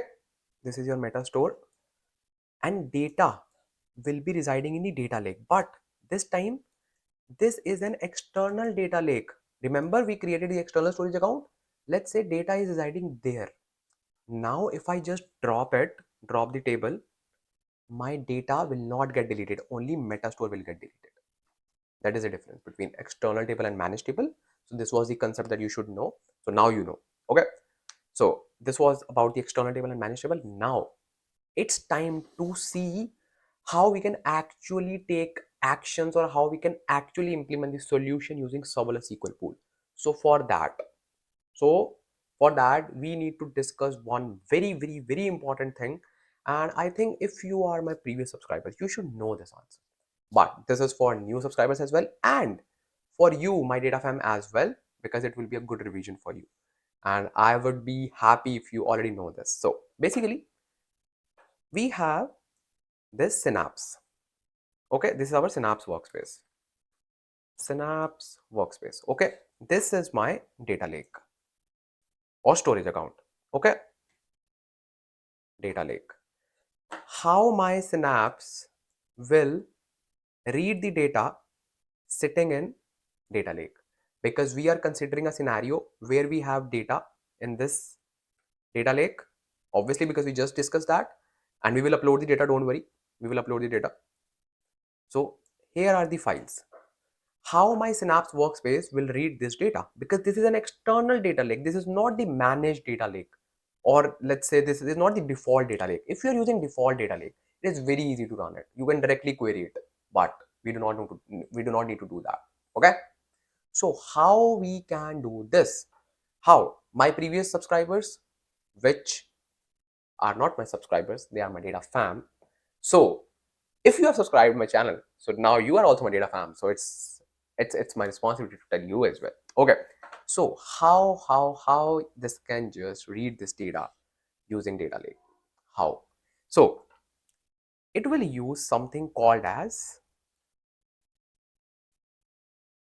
service principal.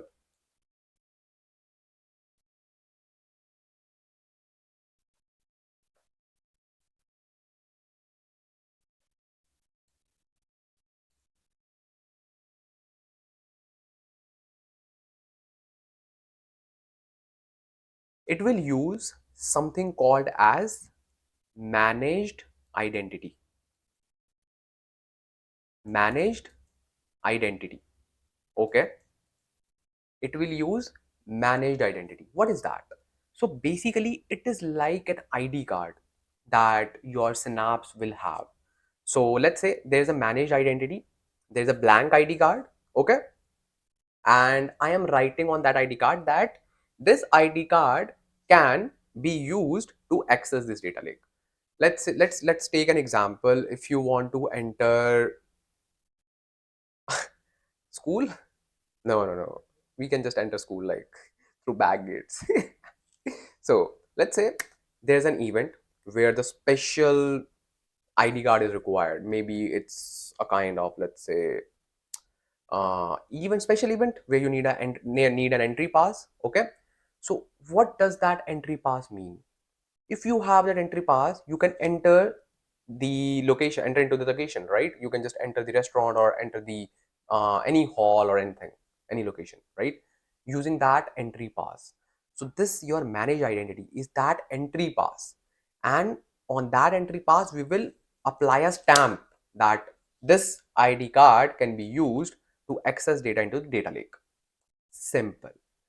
Now, the question is, okay, this is simple that we can assign the role of storage contributor in the data lake and this will read the data easily. But how we can create this managed identity card? Where is this available? So there's a good news.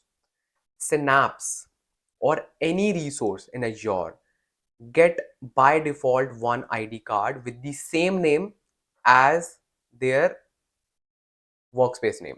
So I have already an ID card with name as Synapse Workspace, or the name that I have put for my Synapse Workspace, same name with the same name. I have that ID card. Now I just need to assign that ID card. I just need to apply a stamp that you can just enter now. So I will do that. This is the first step. We will assign a role through which it can read and write the data from this data lake. From this data lake. Simple. Simple, simple, simple. Is it done? Everything is done? No. This is just the first step. Okay.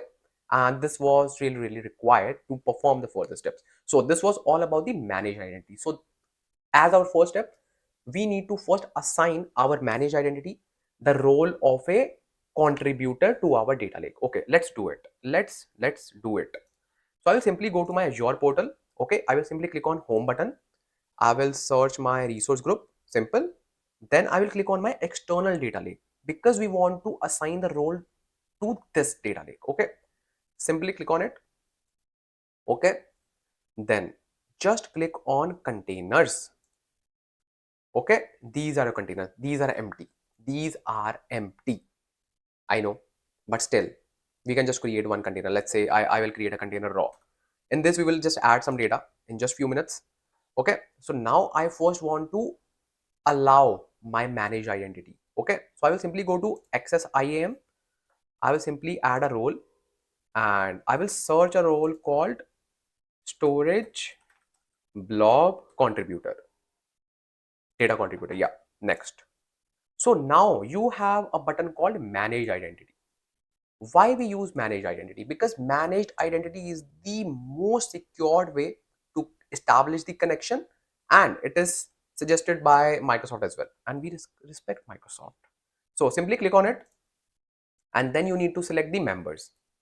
Now you just need to select the managed identity for Synapse Workspace. So you simply need to click on Synapse Workspace, click on it, then you will see that your name of Synapse Workspace will appear. This is the managed identity that you have got for free, that you have got automatically when you created the Synapse Workspace. So I will simply click on it and I will simply click on it and I will simply click on select. That's it. Now review plus assign for one more time, and now it is adding the role assignment. It is done, but it takes 7 to 8 to 10 minutes. So do not think like it is done. It will take like 7 to 8 to 10 minutes in the background, but it is fine. It is fine. It is fine. Now our Synapse Workspace, this one, can actually read and write the data from this external data lake. Ooh, now it's sunny. Snowfall is gone. Nice, nice, nice. So now it can actually read and write the data from this external data lake. Really? It is connected, but still some permissions and some steps are still pending, right? Okay, okay, okay. We'll talk about it. So meanwhile, our permission is being given to the Synapse Workspace. We can upload some data. I will just upload some random data, and do not worry, I will just provide this data file in my GitHub repository. You can just go there and you can just download it, and then you can just also upload the same file. I will simply click on containers and I will click on my container that is raw. I will upload one file. Okay, let's upload it. I'll simply click on upload and then I will just browse the file. So I have uploaded the file. As you can see, revenue star.csv. Actually, I have just downloaded this file through Tableau server. I think there was one blog I can just show you right now. You can just go to incognito mode. Why are you laughing, bro? Tableau sample dataset. It's always good to just open incognito mode, right? Tableau sample datasets. Okay, perfect. So now I can just click on this free sample datasets for analysis, and yeah, I can just click on this. There was a special site if I remember. It's here, like I just search sample datasets Tableau Guru, and I can just click on this first website, and then from here I think I just downloaded this dataset. So it was an Excel file, so I have just converted that in CSV because it was like multiple slides, like multiple sheets. So this is our data and this is uploaded. That's it. Click on upload. Yeah, now we have this data, right? It's called revenue underscore star.csv. Now our requirement, what is our requirement? So as we just created our container and we created the raw container, and within that container we have this file. Actually, we can just add a directory. That's a good practice. Instead of directly uploading the file, we should always just create the directory. But it's fine. It's fine. Revenue star.csv. It's fine. Okay. So now, what we should do? What we should do? Okay. Or should we just create the directory? Let's create a directory, bro. Always follow the best practices. So I will simply say revenue. We should always create the directory for storing files. Okay. Let's say save. And if we can just move it from here, can we move it from here?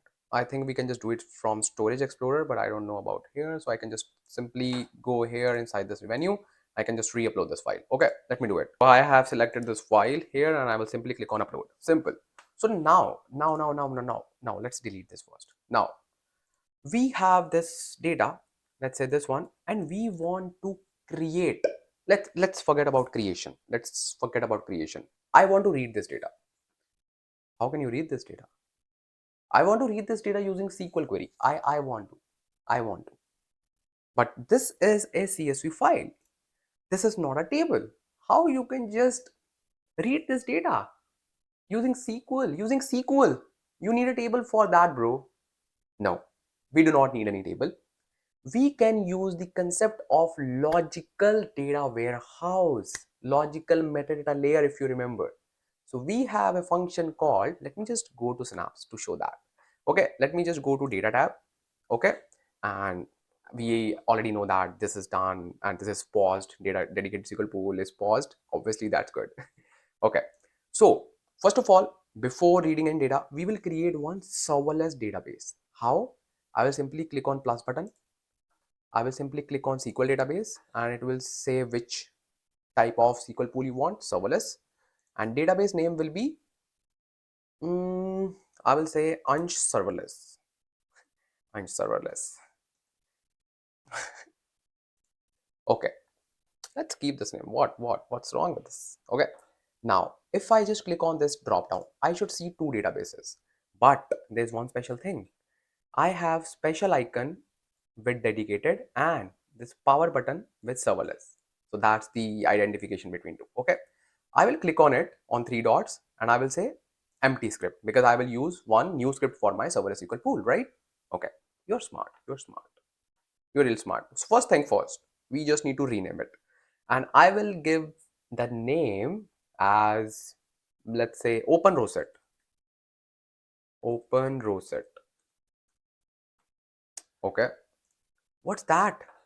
Let me first close this tab and let's have this empty blank thing. Now, I was saying that I want to read the data. Oops. I want to read the data which is stored in the CSV format or any format. And that is not a table. That is not a table. But still, I want to apply a SQL statement. Am I a stubborn kid?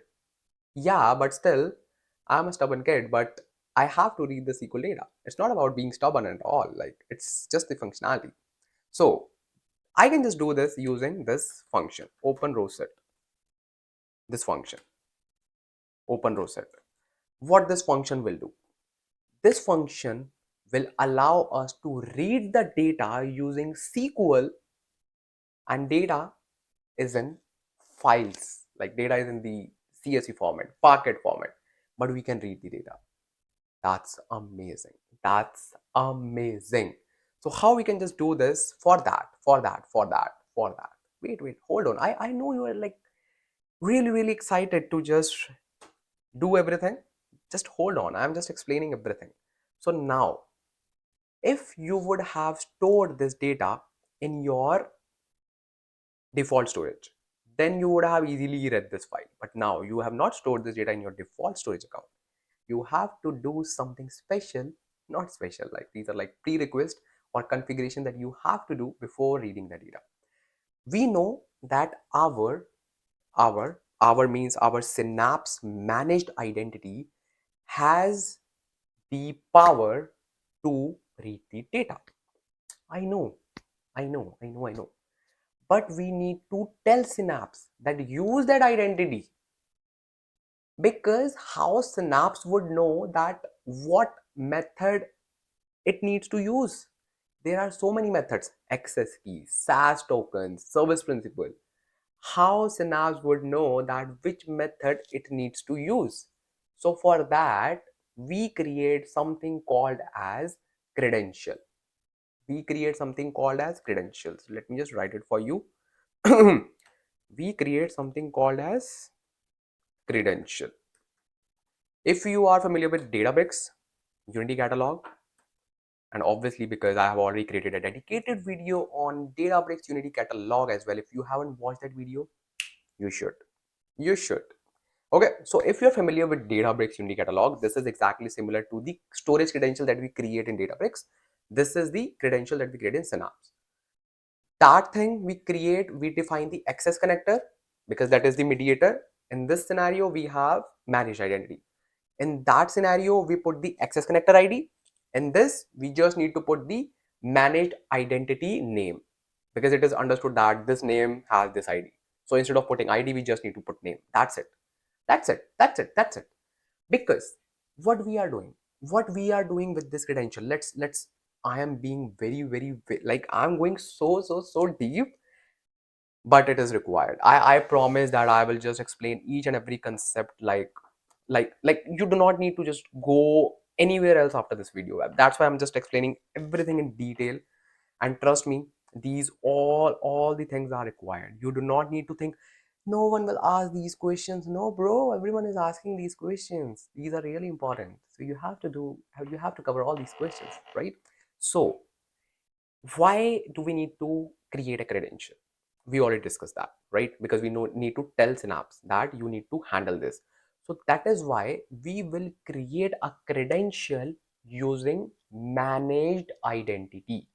Using managed identity, we will say, hey bro, this is your credential, and inside this credential you have your ID card. Sorted? It is similar to that. I am just handing over my wallet. Why would I hand over my wallet? Let's say I'm just handing over you a envelope, and within that envelope I have put that ID card, that keep it and use it. Similarly, we are creating an envelope using credential, and within that credential we will put that ID card. Simple. Got it? Yeah, simple.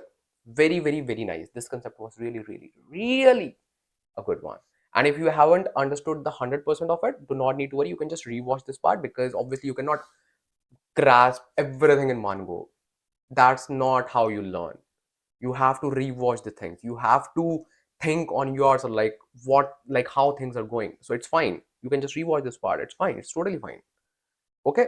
So for now, what is the syntax to create credential? It is very simple. I will just show you here as well, and I will show you in the documentation as well. Do not need to worry. So first of all, to create the credential, we have one more prerequisite. It is very simple and it is very subjective. We need to create the master key. Yes, we need to create the master key. Let me just take you to the documentation page of Microsoft, and then I can just explain you what I actually mean. So, okay, I can just open incognito mode. Incognito modes are like better, right? It's better. So I will simply open incognito mode. It is good for privacy, right? It's good for privacy. Okay, so in incognito mode, I will simply write data break. Why data bricks? Why data bricks? Why data bricks? Why data bricks? We are working with Synapse, Anj. Synapse. Okay, Synapse data source. Simple. So I will simply click on this thing.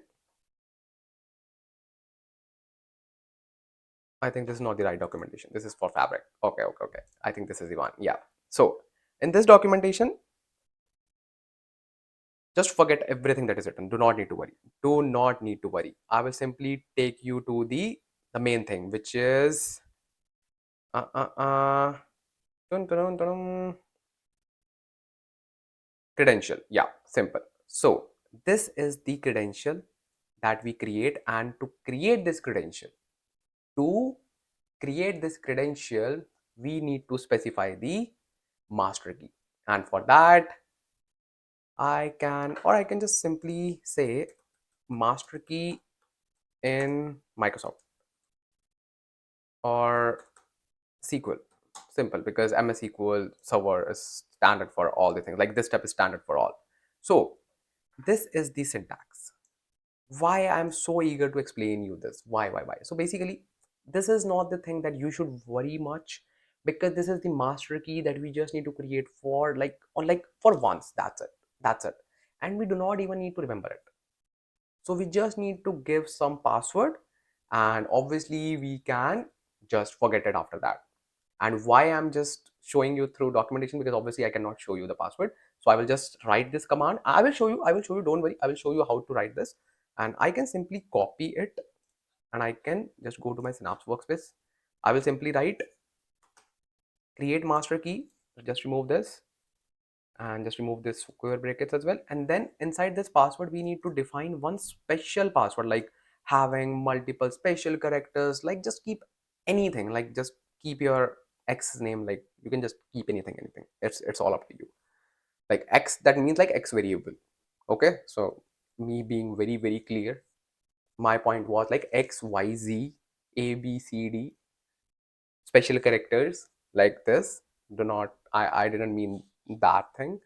So you can just put anything and just keep your password complex, and you do not need to worry to learn it or to store it somewhere. Do not worry. So I will simply just put the password here, and I will just hit the run command.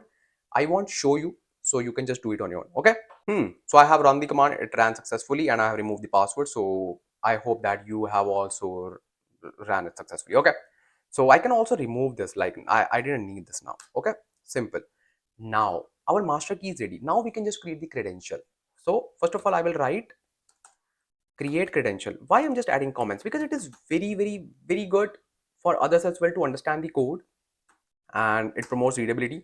And I was the one during my school days in the whole class who always got scolded for not indenting the code, not doing any code, because I was not like much into like indentation and all. I didn't like to just keep my code neat and clean. I was the messiest guy in the class. So my teacher used to like scold me, "What you are doing, Ansh? How can I just read this code?" And then I replied, "Why you want to read this code? Just run in the machine. Machine will read it." Yeah, I got the slap in return, but I don't care, bro. I don't care. So create credential. I was the most notorious student of my class. I must say, the most notorious student. So create credential. So here the syntax is very simple, very simple. So I remember it. I will show you how you can just do it. You do not need to remember it. First of all, you do not need to remember it, because obviously in real life you will just copy the code from the documentation, because these are the things that you do not need to remember. Do not worry. I remember it. That's a different story. Or obviously when you will building like these stuff again and again, you will remember the code. Okay, but there's no need to remember it. No, do not need to worry. Create credential, sorry, database scope credential. It's called database scope credential. Okay, and then I will just name it, and I will say Ansh creds my credential. I want to name it like that. I want to. Okay, then I will write with. with. Now I will say what is the type of identity card I am using. So I will use identity equals to managed identity. Oops. Okay. Managed identity. We are specifying that we are using managed identity. Let me just run this. Okay, it ran successfully. Now I can just show you as well, like how you can just find this through documentation. So we will simply go to, oh, you're showing behind the scenes, bro. Okay. So I will just go to the same documentation, which was for external data source, right? Now. So I will just simply scroll it down a little bit and I should see create database scope credential, bro. Yeah, see, here is the code. Here's the code. Do not worry about this thing. Do not worry about this thing. We haven't talked about this. Let me erase it. Let me erase it. Do not look at this. Do not look at this. No. Okay.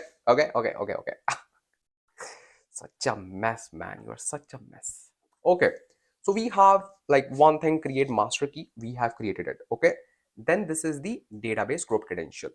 So in this scenario, they are using Oracle, like with identity equals to username. Maybe they are just using some username and password. But in our scenario, we are not using username and password.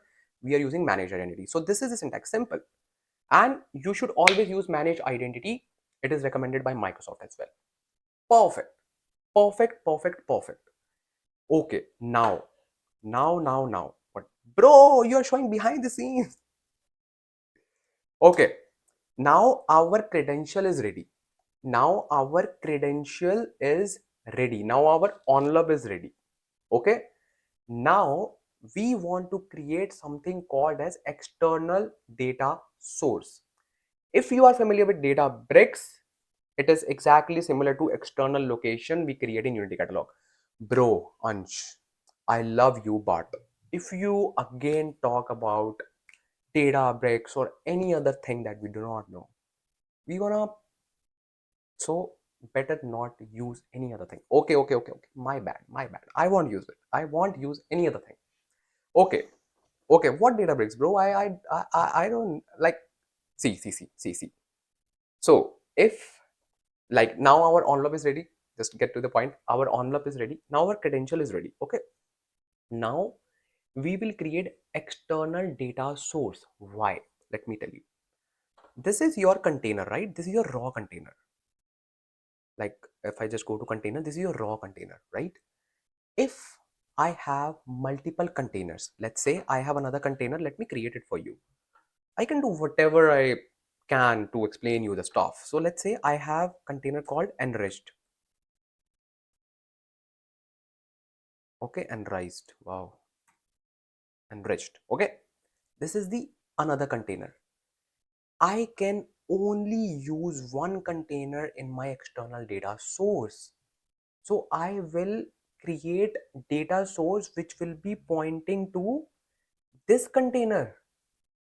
That will be called as raw data source, raw external data source. You can give any name, but I'm just using the right naming convention, right? Then you can create external data source for this container, enriched data source. And the good thing is, in both the scenarios, in both the external data sources, you can use the same credential. Why? Because credential is holding the ID card which has the permission. So you do not need to create different ID cards. Okay? I know you didn't get all the thing because I still need to show you how you can do that. And now I think you can relate it why it is so difficult. Not difficult. Why there's like a big gap in Synapse Analytics learning, because these things are really time taking to explain and you need some extra efforts. And your bro Ansh Lamba has accepted the challenge to fill this gap. Wow, clapping. I'm not kidding, bro. It takes some efforts to explain the stuff. Ah, I need some stretching. Just a sec.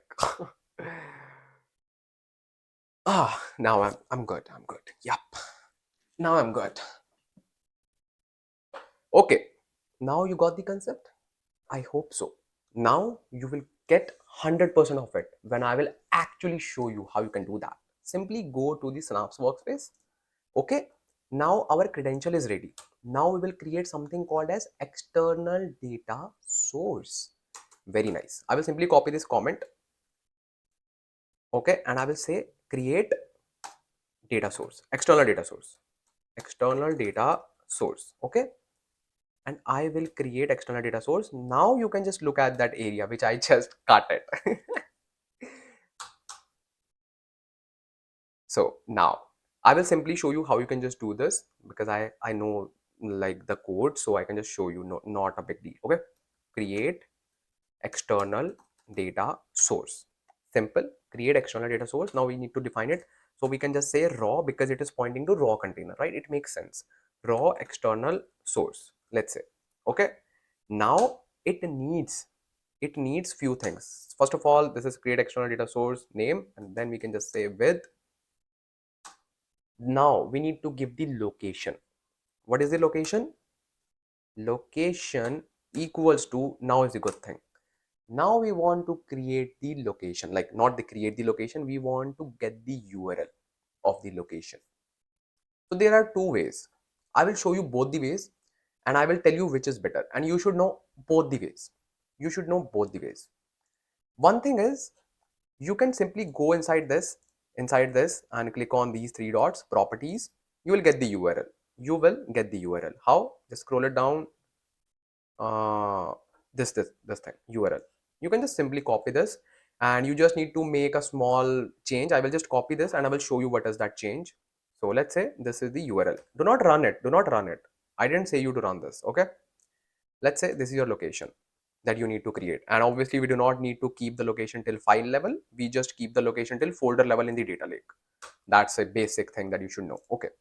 Now, one thing that you need to do, you need to remove this blob and you need to write DFS. You need to write DFS. Yes. This is the thing. This is the thing that you need to change here. That's it. What is the second way? And I really like that way. Why?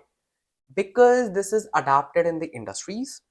Plus, if you're building big projects, you do not need to go there again and again, and you can just get the location from here. And here we are discussing a new, not new concept. If you just click on linked, you will see all the linked services means connections. And so far we have just one connection. We have just one connection within our Synapse, and this is our primary storage account, default storage account. We do not want that. So here's the recommended thing. You can just go to manage tab, click on link services, click on plus new, and you should create your connection or link service with your external data lake. And I will simply do that. I will simply say Azure blob storage, no, data lake storage, Gen 2, click on continue. I will name it as external data lake because it is an external data lake, right? Then I will simply say authentication type as managed identity, system assigned managed identity, not user assigned. System assigned managed identity, because we have already given the permission to use this data lake using managed identities. Simply click this, click on this. Now, which storage account it needs to pick? We want to pick Ansh data lake. Very nice, very nice, very nice. Simply click on create. Simply click on create. Done. It is created. It is created. Now, if you go here and if you just refresh this, you should see our external data lake. Wow, this is the recommended approach that you should always do. Just a tip, just a tip. Now, if I just click on this, I will see all the containers. See, raw enriched. Now, I can just access my data lake from here. That is the power. Simply click on raw and then it will show me all the folders, revenue. Then from here, I can just copy the URL. How? I can just simply click on this, just select this and right click on this, click on properties, and then you have the URL. See, I can simply copy this, copied, done. So I can just use this location here. And if I just copy it, you will see the difference of just DFS instead of blob. Simple, Simple. So this is the location that we want to build. But here's the thing. Do we actually need to just create the external source or external data source till folder level, till this level? No. Why? I know you can just answer this. Just use your brain for 2 minutes. Why? It is very interesting. It will just open your nervous system. Just think about it. Why? I know you have reached very close to it. Let me just tell you. First of all, I will just remove this. Why I do not want to create till folder level. Okay, I will simply create my data source till container level. Why? If, let me just go to my container. If inside my raw, I just have one folder right now, right? Revenue. If I just add another file, let's say sales.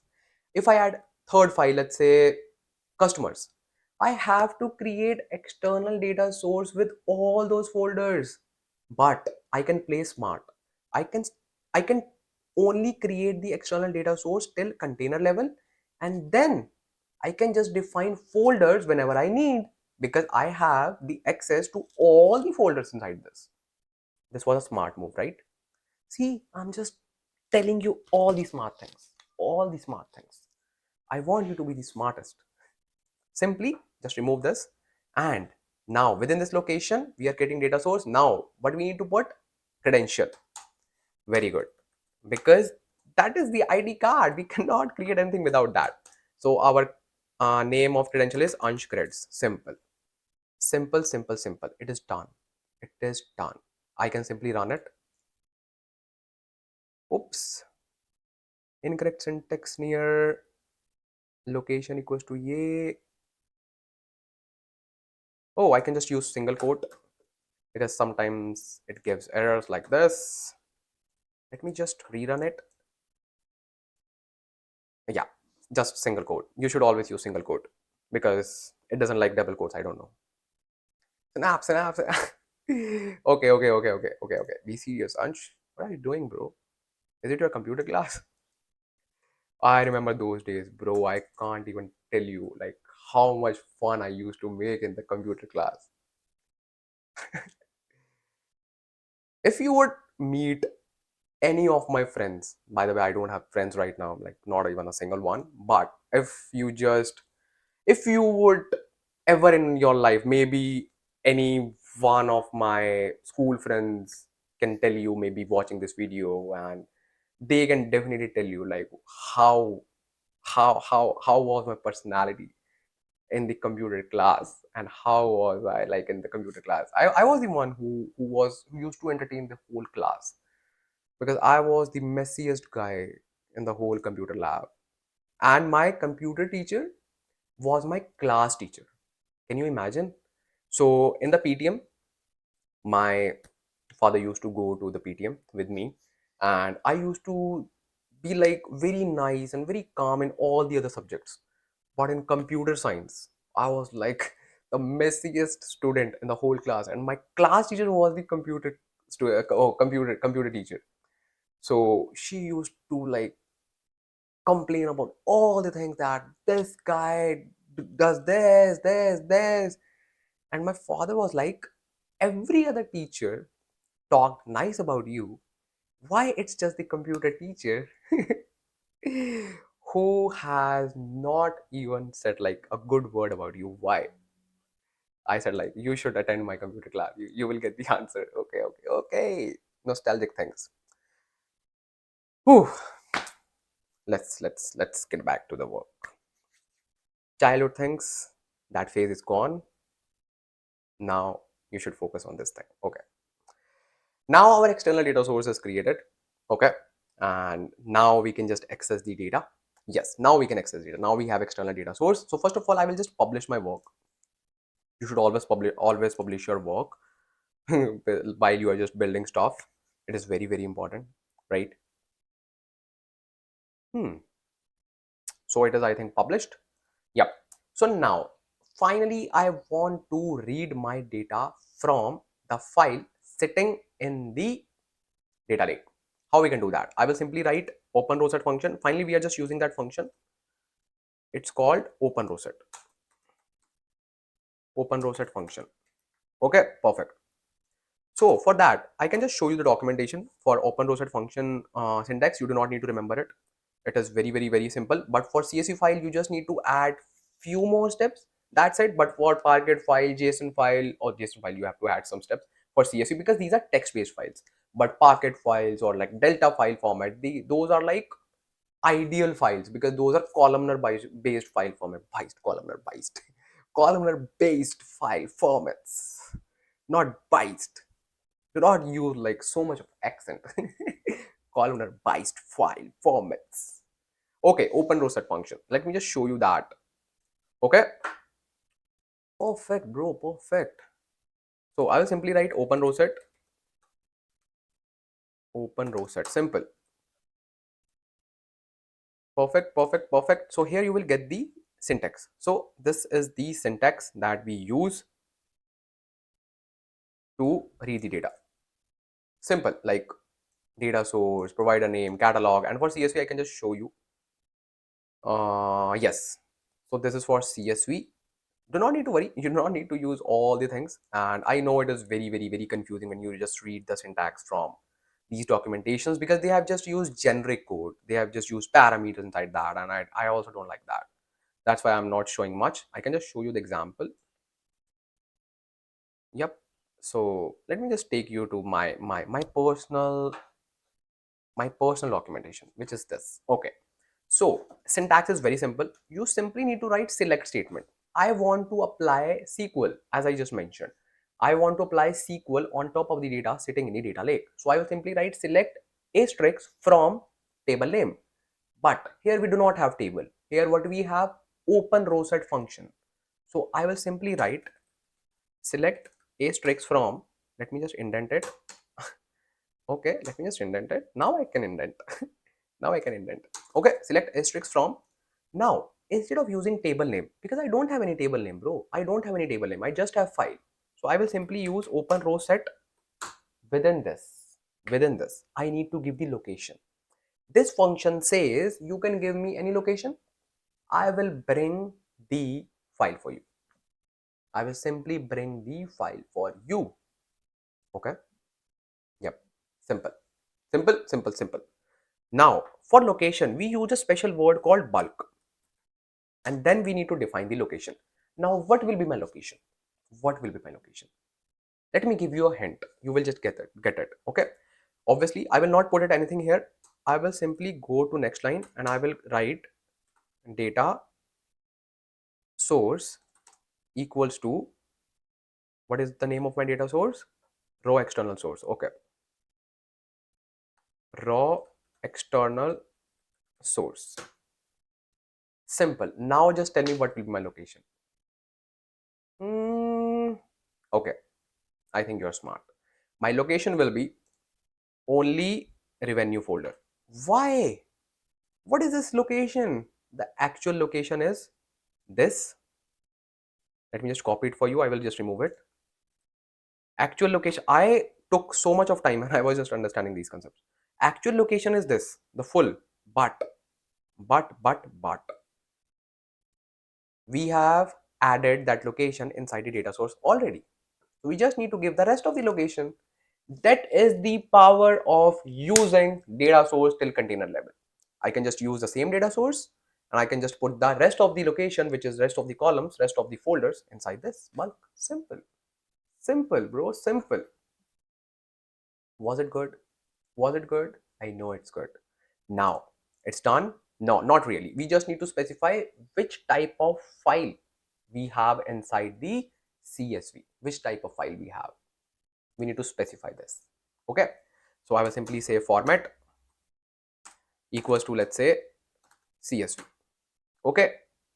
Now with CSV, we need to use some special configuration like field code, field delimiter, all those things. One thing is just going to the documentation and just read the whole documentation, copy the right code. Easiest way. Why I have created this thing, I will tell you.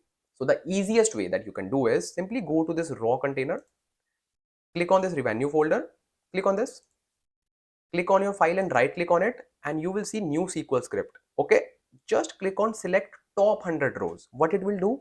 It will just write the query for you.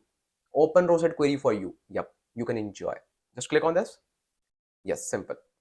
This has written the query for you. Automation, automation, automation. But can you run this query? Actually not. Should I run it? It will fail. You want to test me? Okay, I will run it. It will fail. Why? Because it is not using any data source, so it cannot access the data. We have the data source, so why it is handy, we can just copy these things like parser version and 2.0, this thing, because these are like things are important. I can just simply close it. I just wanted to show you that you can just generate the query like this. Now just close this, go to Openrowset. Now I can just add this parser version equals to 2.0. I think we can also use header row equals to true or 1, so let's ignore it for now. Now if I just run this, it should run. It should run fine because we have attached this data source. This data source has the credential. It needs credential. What is credential? Managed identity.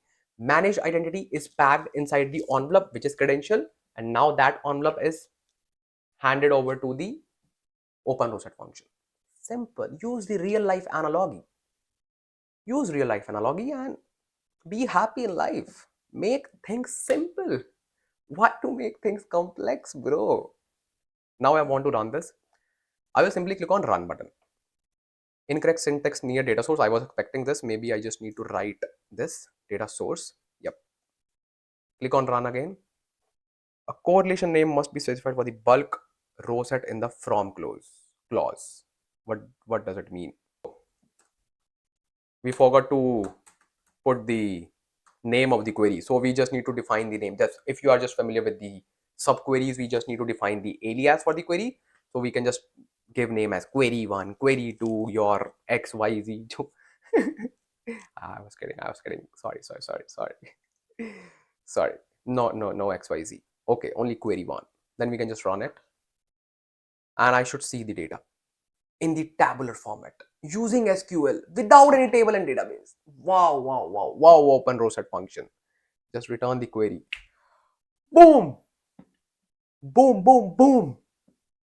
So this is your SQL table without having SQL table, without having anything. This is your table. This is your like SQL. You have used SQL on top of the file.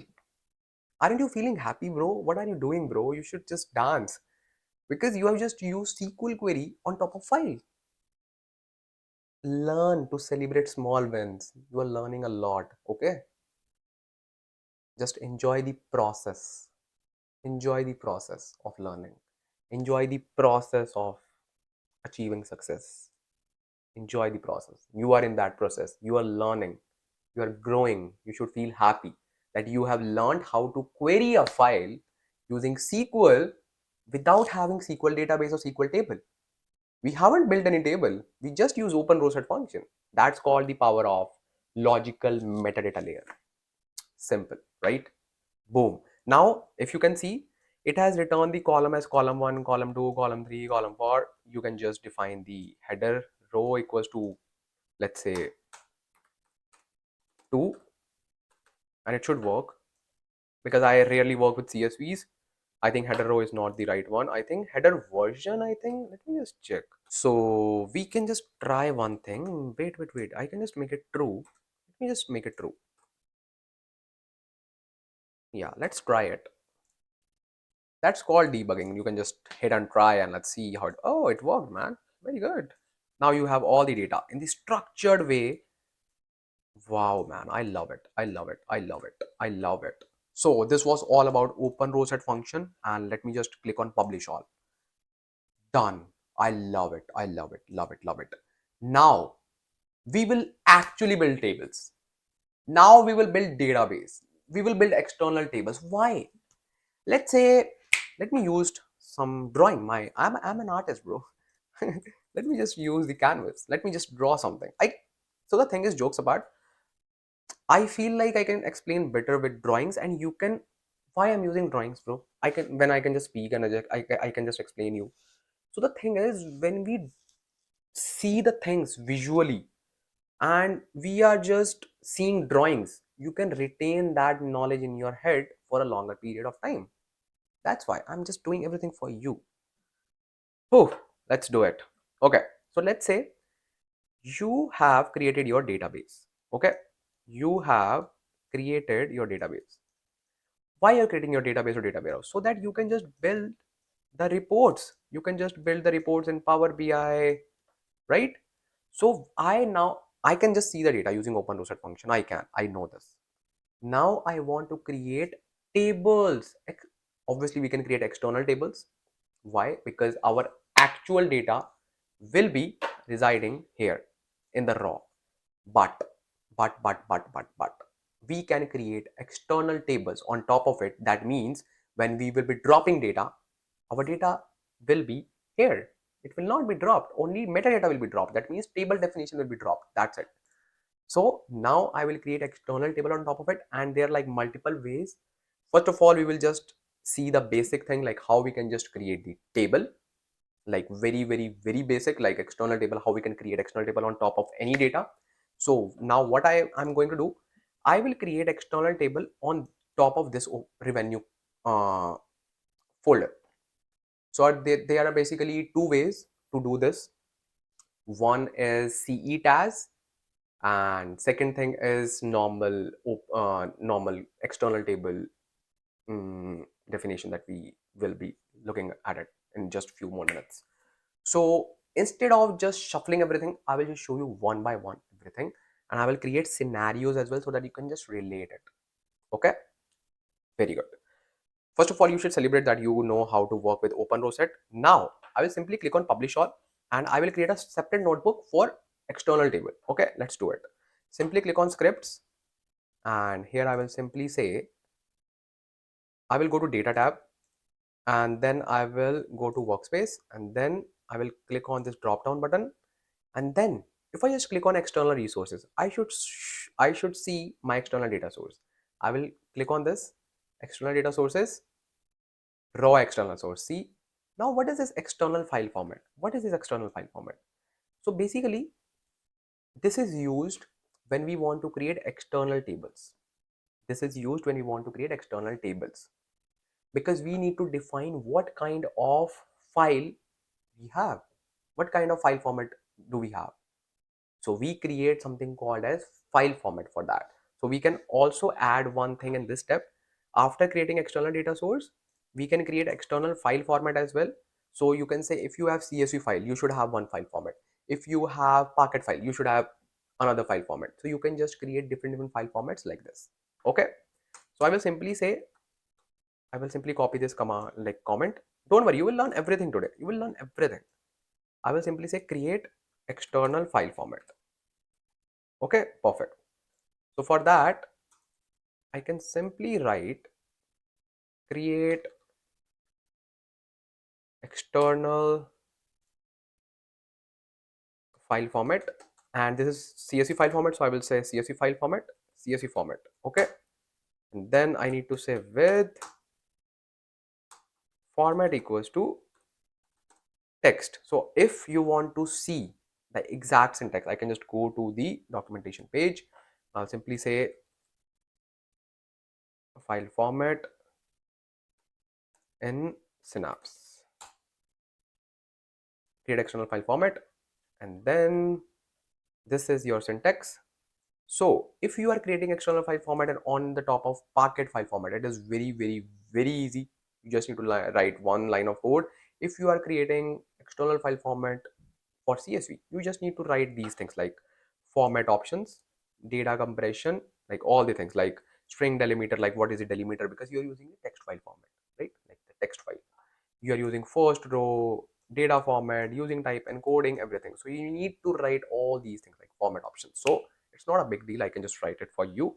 So I have just written this format options, and like this is the basic thing that you have to write in all the scenarios. If you have like Parquet here, you will simply write format type equals to Parquet. That's it. If you have delta, you will write delta. But this thing is special. Like this thing, you have to copy it from documentation and you have to paste it, because you need to define the encoding for CSV files and terminator, like delimiter, everything. So That's why. So here, what happened? So the thing is, we are using I'm really tired. So the thing is, we are using CSV files. So by default, it is like the delimiter is comma. So we do not need to define it here. So I will simply run this. So it complete with errors. DDL option encoding. Okay, let's remove this encoding then. We do not need to worry. So I will simply run it. It ran successfully. Now we have like CSV file format created. Now, most of the times you will create Parquet file formats. So do not need to worry. So Parquet file formats are really, really easy. So you simply need to write format type equals to Parquet. That's it. You do not need to write this format option because this is just for the delimiters, field terminator, row terminator, special encoding. Like if you want to just use field code, like if you have like special characters within the files, like within the column, so you need to define the quoting, like how you need to quote the values. So for all these things we need to just tackle it smartly using CSV. So you do not need to worry at all. So now your file format is also done. Let me click on publish. Now as we just said that we will be creating external table, right? So let me just quickly go to my workspace and I simply will create a new script and I will call it as external tables. Create external tables. Oh man. Okay, perfect. Now I'll simply copy the comment. It says create external table. Okay.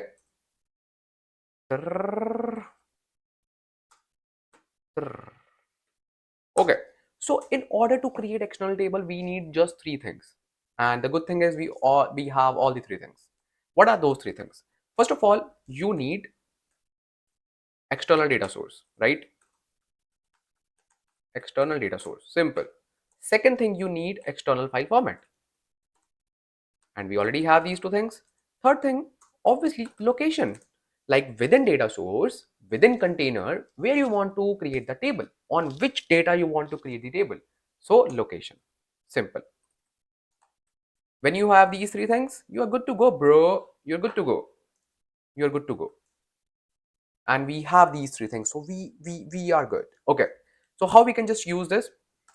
So we will simply write create external table and I will call it as revenue external table. Okay, then we want to define all the schema, and for that we can just simply go to file and we can just check the schema, like what are the columns, like edit. So you can just simply click on the file and click on edit. You will see the content of it. So these are the columns. I can just simply copy these columns. Let me just paste it here. Let me indent it. Indentation is really, really important. Ansh, what are you doing? Oh man, those days. Okay, simply then we can also define the schema. So in CSV, it is always better to give all the data types as varchar because it by default treats all the columns as string columns. So I will simply say 4000 varchar. Let me just copy this varchar 4000. Okay. Okay.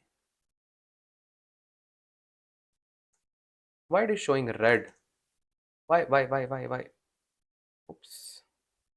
Why it is showing red here, bro? Why, bro? Why, man? Why? So this is the external table. Okay. Now we need to define all those three things. We will go to with. Then we will say location. The best thing we already know. We just need to define revenue because we already have the rest of the location in data source. We will simply say data source. Okay, and data source is raw external source, if I'm not wrong. Let's see if we have an error. So if we have any error, then we can just correct it, but I don't think so we should have. No, wait. I just clicked by mistake. I just pressed shift plus enter. So sorry, that was not intentional. So sorry. Oh. Calm down, nothing happened. Okay. File format equals to CSV format. Have we run that command for? Yeah, we have run that. Okay, good. Now all the things are nice. Okay, now we can just run this because this will create a table on top of this data, on top of this folder. It will create an external table. So let me just run this. Okay, it ran successfully. It ran successfully. Let me just query this data. Oh man, I want to go to gym. I don't think so I would go to gym today. I need to just complete this session. See, I'm just compromising my gym for you. See, my love for you. Select asterisk from one more thing. One more thing. We will be just organizing one live session. Okay, one live session very soon. I will just notify you. And just tell me one thing, like, should I just create one community for us, like the permanent hub, permanent place for us where we can just communicate with each other, and we can have some live sessions maybe once in a month. Like, it will be fun, right? It will be so good to talk to you live.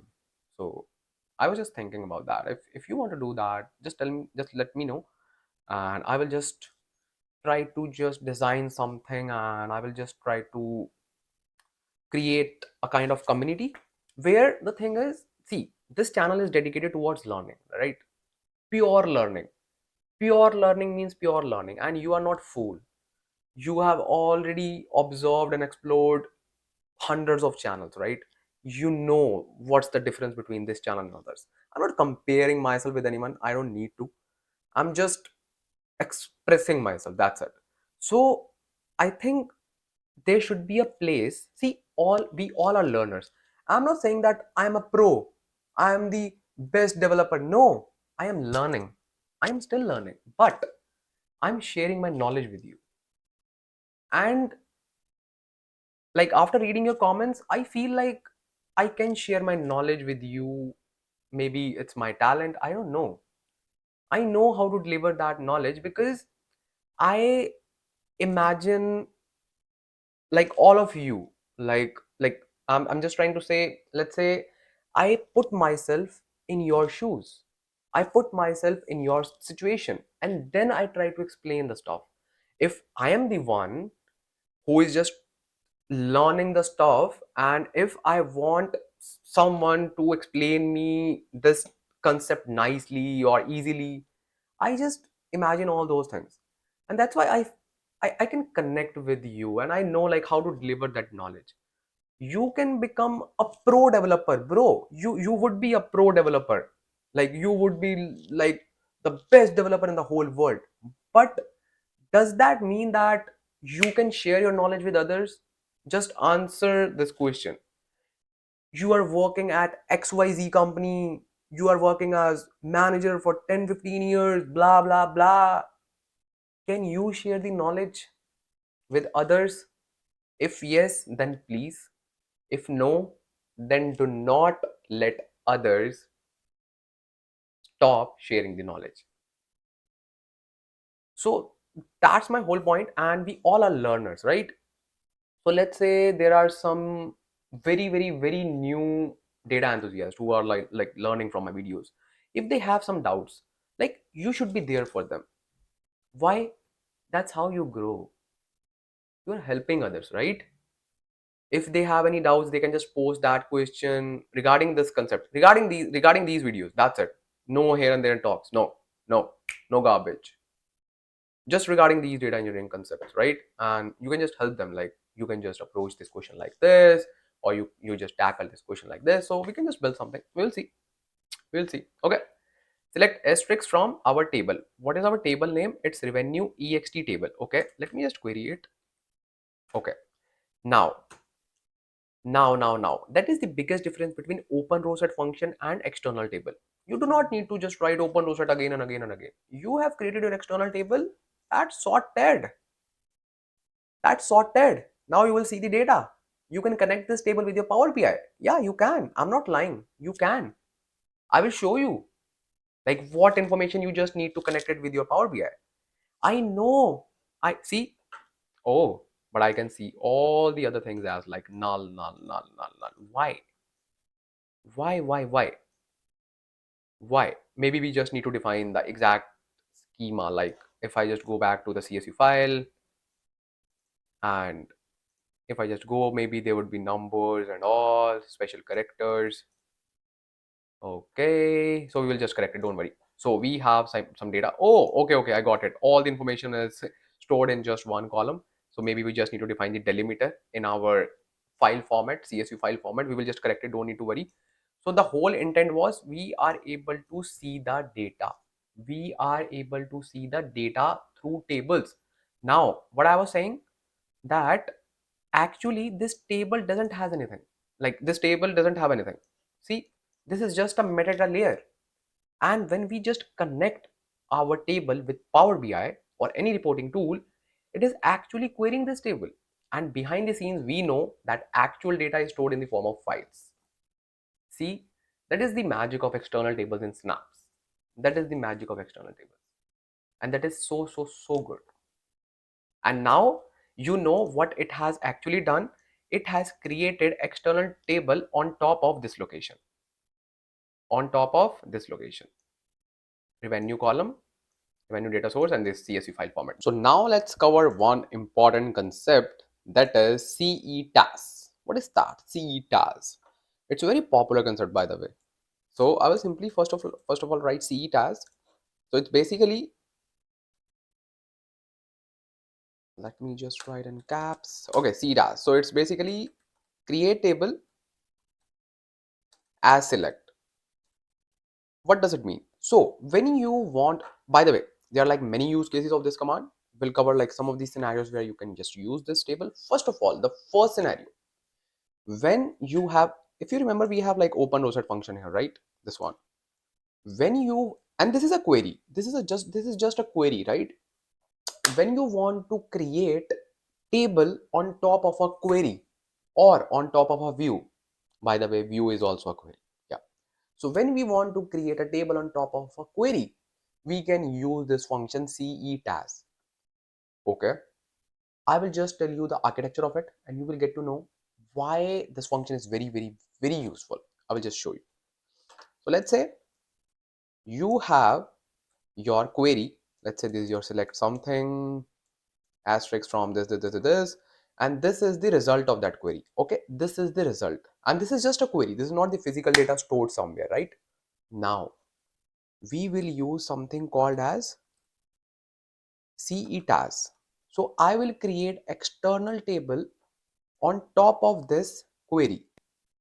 Okay, and what it will actually do, when I will create external table of on top of this query, it will write, listen to me carefully, it will write this query to the given location. I will just give the location while creating the external table, and then it will just write that query to that location, like the result of that query. That means we can use CETAS, that is create external table as select statement, to migrate the data as well. Wow.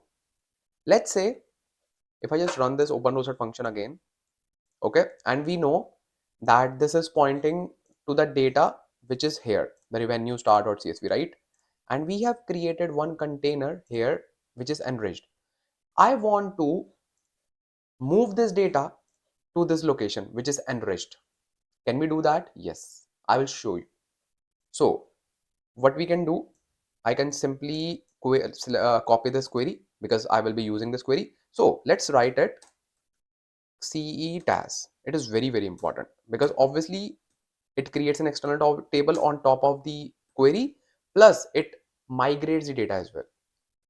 So I will simply say create external table, and after saying external table, I will simply say, let's say any table name, create external table, CETAS or revenue CETAS.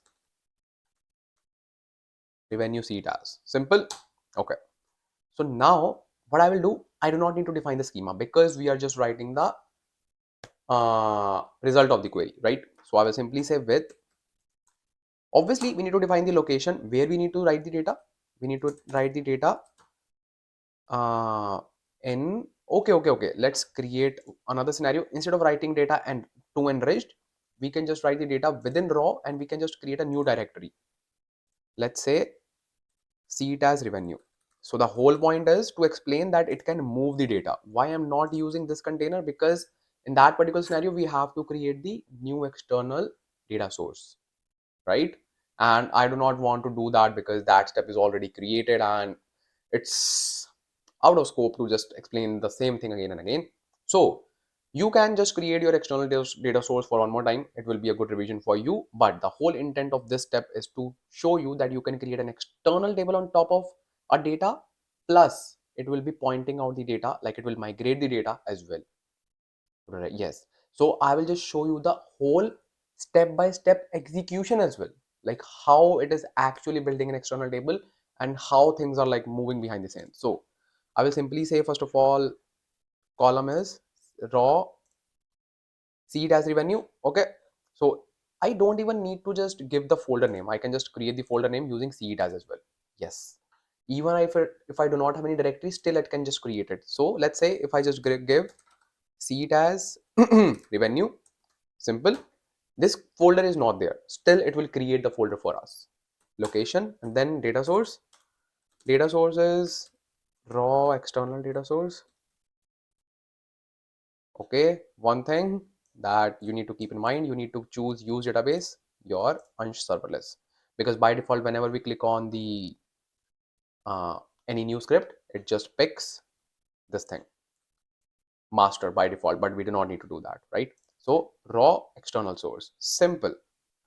Then what we will be doing, obviously file format, and we will pick CSV format. Now here's the thing, here's the very important thing for you. So even if you do not want to store the data in CSV format, you can just pick any other format, so it will just write the data in Parquet format. So let's say let's create one Parquet format. Okay, let's do it. So let's say I want to create one Parquet format. We can just create it here as well, no worries. So I will simply say create Parquet file format. Simple. We can just do that. Simple. Now how we can just do this? Same step. Create external file format, and I will say call it as Parquet file format. Parquet format. Simple. And then I can just say with format type equals to Parquet. That's it. There's one more thing that we need to define, that is like compression equals to Hadoop. So we can just get that compression from here. So I can just simply close the like unnecessary tabs. So file format, Synapse. So we will just grab the compression. We need the compression. This is the one. Apache Hadoop, something like that. So format options equals to data compression for Parquet is this one. I personally use Snappy codec. You can just use anyone. So compression, data compression equals to this one. Simple. You can just copy this compression from here. You can just pause the video and you can just type it. So I will just create this. It's done. It's done. Okay. Now let's use Parquet format. Parquet format. Simple. Okay. Now our external table is all set to be stored in this location. Now what is the result? Result is select. Oh, we already have the query, right, in the Openrowset. We want to store the result of this query. Okay, I will simply paste this here. Okay, simple. Now I can just run this table. So it should just create the table at this location, which is the new one, and when I will be going to my data lake, I should see the folder. Let me just go there. Let me just refresh. Perfect. And the special thing, data is converted into Parquet format. Boom. We do not have like CSV anymore. It just converted it for us. So if you just see the data, you can just expand it and you will see dot Parquet. See, that's the magic. Are you a magician? No. But yeah, that's magic. It had just converted the data source as well. So now let me just show you what are the execution steps. What is the order of order of execution steps? Okay. So if you remember, we just created this external table. Okay. Let me just tell you how it will be actually done behind the scenes. So let's say this is your query, right?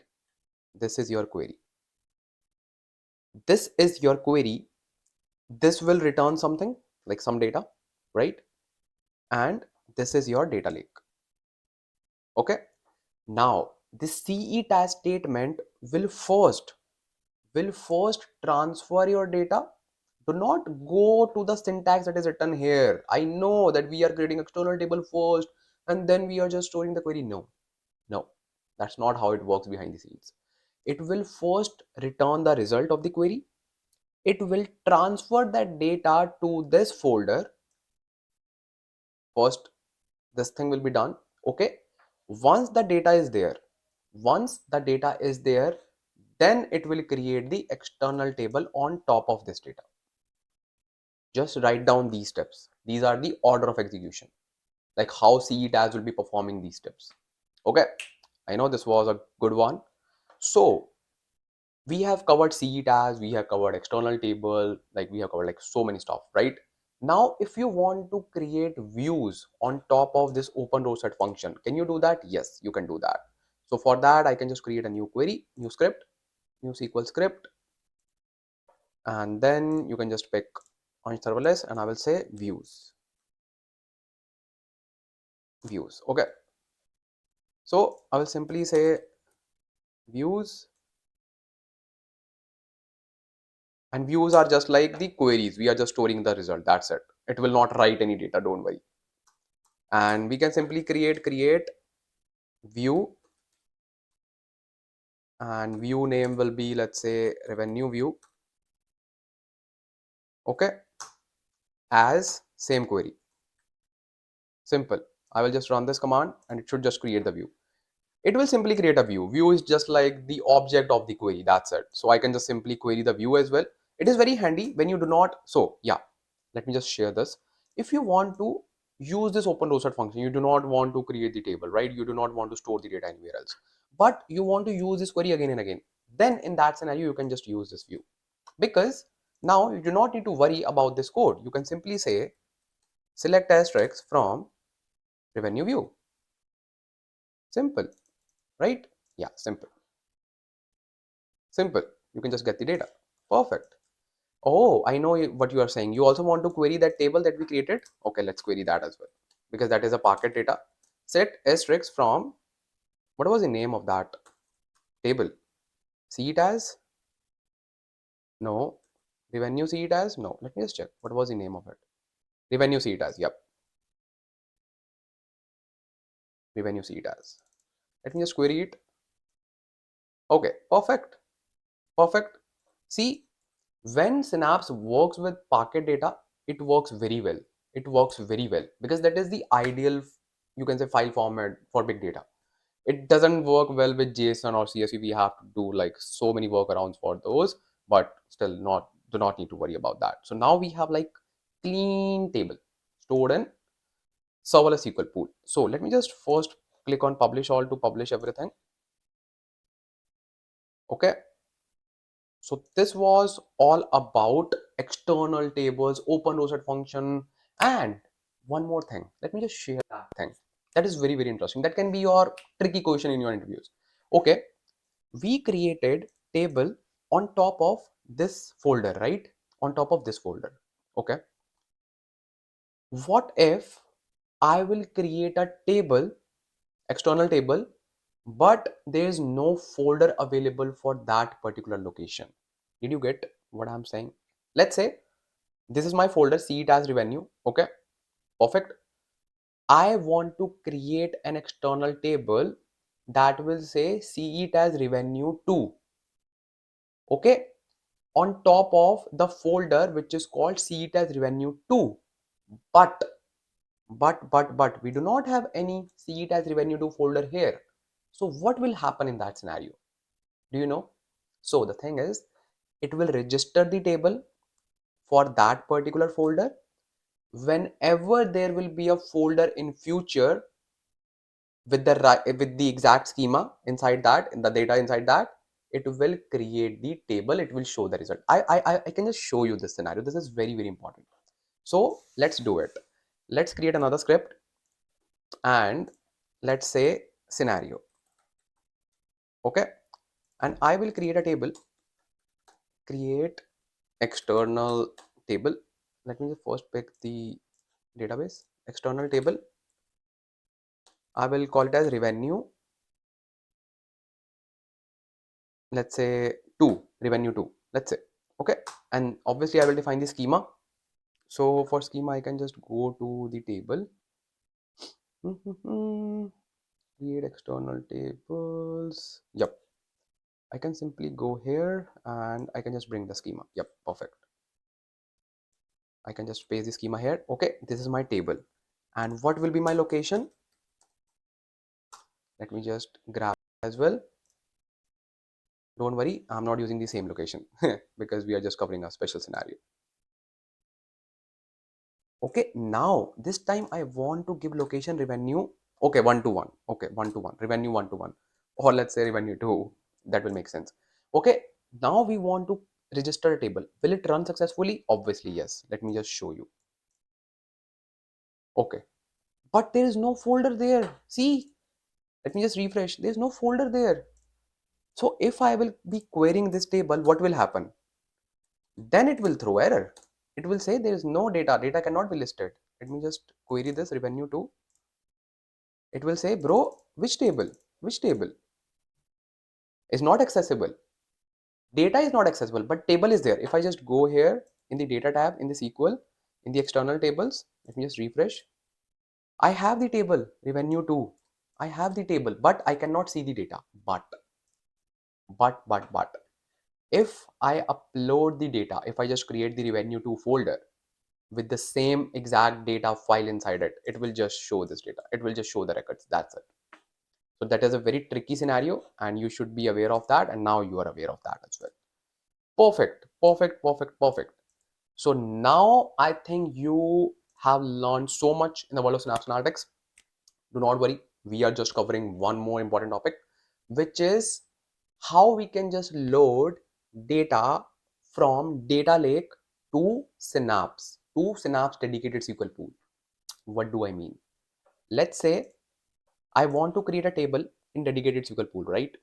And we always load the data in the physical form in the tables, right? So how we can just load the data? Let's say I want to load this data, see it as revenue, this Parquet file, in my table that I will be creating in Dedicated SQL Pool. How we can do that? So there are basically two ways. What are those two ways? One way is copy into command, and second way is CTAS, which is also known as P. It is very very famous, and it was very popular before, but now people and companies and industry, one second. Now companies are preferring this copy into command. It is scalable, it is fast, it is like obviously better than CTAS approach. So there are like two things. One is CTAS and second is one is CTAS and second is copy into. I will show you both the ways. Do not need to worry. So first of all, we will cover this copy into. Let's first create this copy into, how we can just load the data into dedicated SQL pool. And yes, for that we just need to again resume our dedicated SQL pool. Are you ready? Are you ready? Are you ready? How's Josh? Hi, sir. Okay, so let's do that. So let's go to Synapse Workspace and let me just go to Manage tab and let's go to SQL Pools and let me just resume it. So it will just take like few minutes to resume it because it will just restart everything. And then once it is like resumed, then we will just start building our table. Basically what we'll be doing under copy into command, so we'll just create one simple table with exact schema. Then we will just run copy into command. Like I will show you how you can just do it. It is very, very simple, and it is very, very, very handy when you just need to move data from data lake to your Synapse tables. So let's see how we can do it. So as you can see that it is resumed now. So let's create the table. So I will simply go to data, and I will simply now this time click on this dedicated SQL pool and new script. Let me close all the other scripts tabs. So I will simply say copy into. Okay, perfect. So this time I will simply create copy into command. So I will say copy into. Okay, copy into. So now for copy into, what is the architecture? So this is the architecture. You have a table, okay, in the dedicated SQL pool. In the dedicated SQL pool. Okay. Now this is blank. This is blank. This is your data lake, and you have file here. You want to load this data. You want to copy this data into this. That's why we call it as copy into. Into which table? Into dedicated table using this file. Perfect. Okay. So now we will simply create the table first because we need the table for this. Create table, and I will say copy into table. Copy into table. Simple. And for schema, I can just go here in the scripts, and I can just select the script for CETAS, or sorry, create external table script, because I just want to keep the schema. So I will simply paste the schema here. Okay, perfect. So now we can just define the distribution. As you all know that we define the distribution as well. And distribution, let me keep it as like round robin, because we can just treat it as our stage table. Okay, so I will simply say round robin. Perfect. So now should I just run this? Yes. So it is just creating our table. So our table will be ready inside dedicated SQL pool. And now our intention is to load the data into this table. Okay. So it is just creating the table. It is done. Okay. Now if I just query this table, it is empty, right? It is empty. So the table name is copy into table. So if I just query this table, it is empty. It should be empty. Yeah, it is empty. Now I want to load the data inside this. So I will simply say loading data. Okay. So now I will simply say copy into.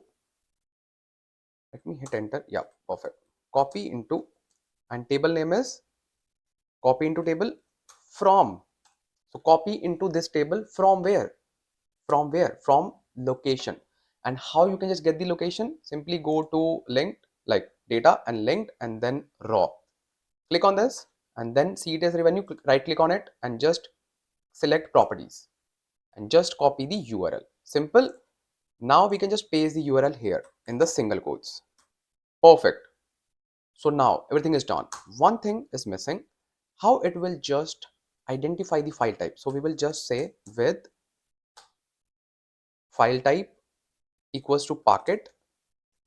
I don't know if we need to just use single quote or not. We will just test it. Don't worry. File type, and then we just need to define the data source. Should we define the data source? Credential, yeah. We can just define the credential because it should have that ID card, right? Credential. So credential is Anshcreds. Do we have the credential in this? Do we have that credentials? I don't think so. Yep. That's a very good catch. So we do not have credential for registered under the dedicated SQL pool. Like we have credentials under this tab. Like if I just go to data, if I just go to workspace, I have credentials, external resources under this external raw, external source, and everything. If I just copy the script, where is it? Create external Openrowset. Yep. So here you can see we have created all these things like credential and data source and file format, everything under this serverless SQL pool.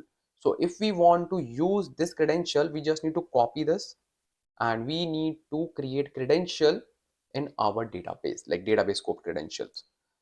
So I will just copy this, and actually I will just copy this external data source as well because it can be used in the further step. Yep. So I will just copy this, and actually I will just copy the whole script. That will be better. That will be better because we just need to register all those resources under dedicated SQL pool as well. So we'll do that. Okay. So this is my copy into command, and I will create another script under dedicated SQL pool. So I will click on these three dots, new SQL script, empty script. Yes. And I will call it as external res means resources, right? I doubt this won't run properly because we haven't defined the master key, but let's see. First of all, I do not need to define CSV file format. We are not working with CSV in dedicated SQL pool, so get lost. And obviously we are not using Openrowset function, so get lost. We are just using credential and data source and file format. That's it, just three things. That's it. I will simply run this ran. Okay, that's fine. So now we have Ansh creds registered under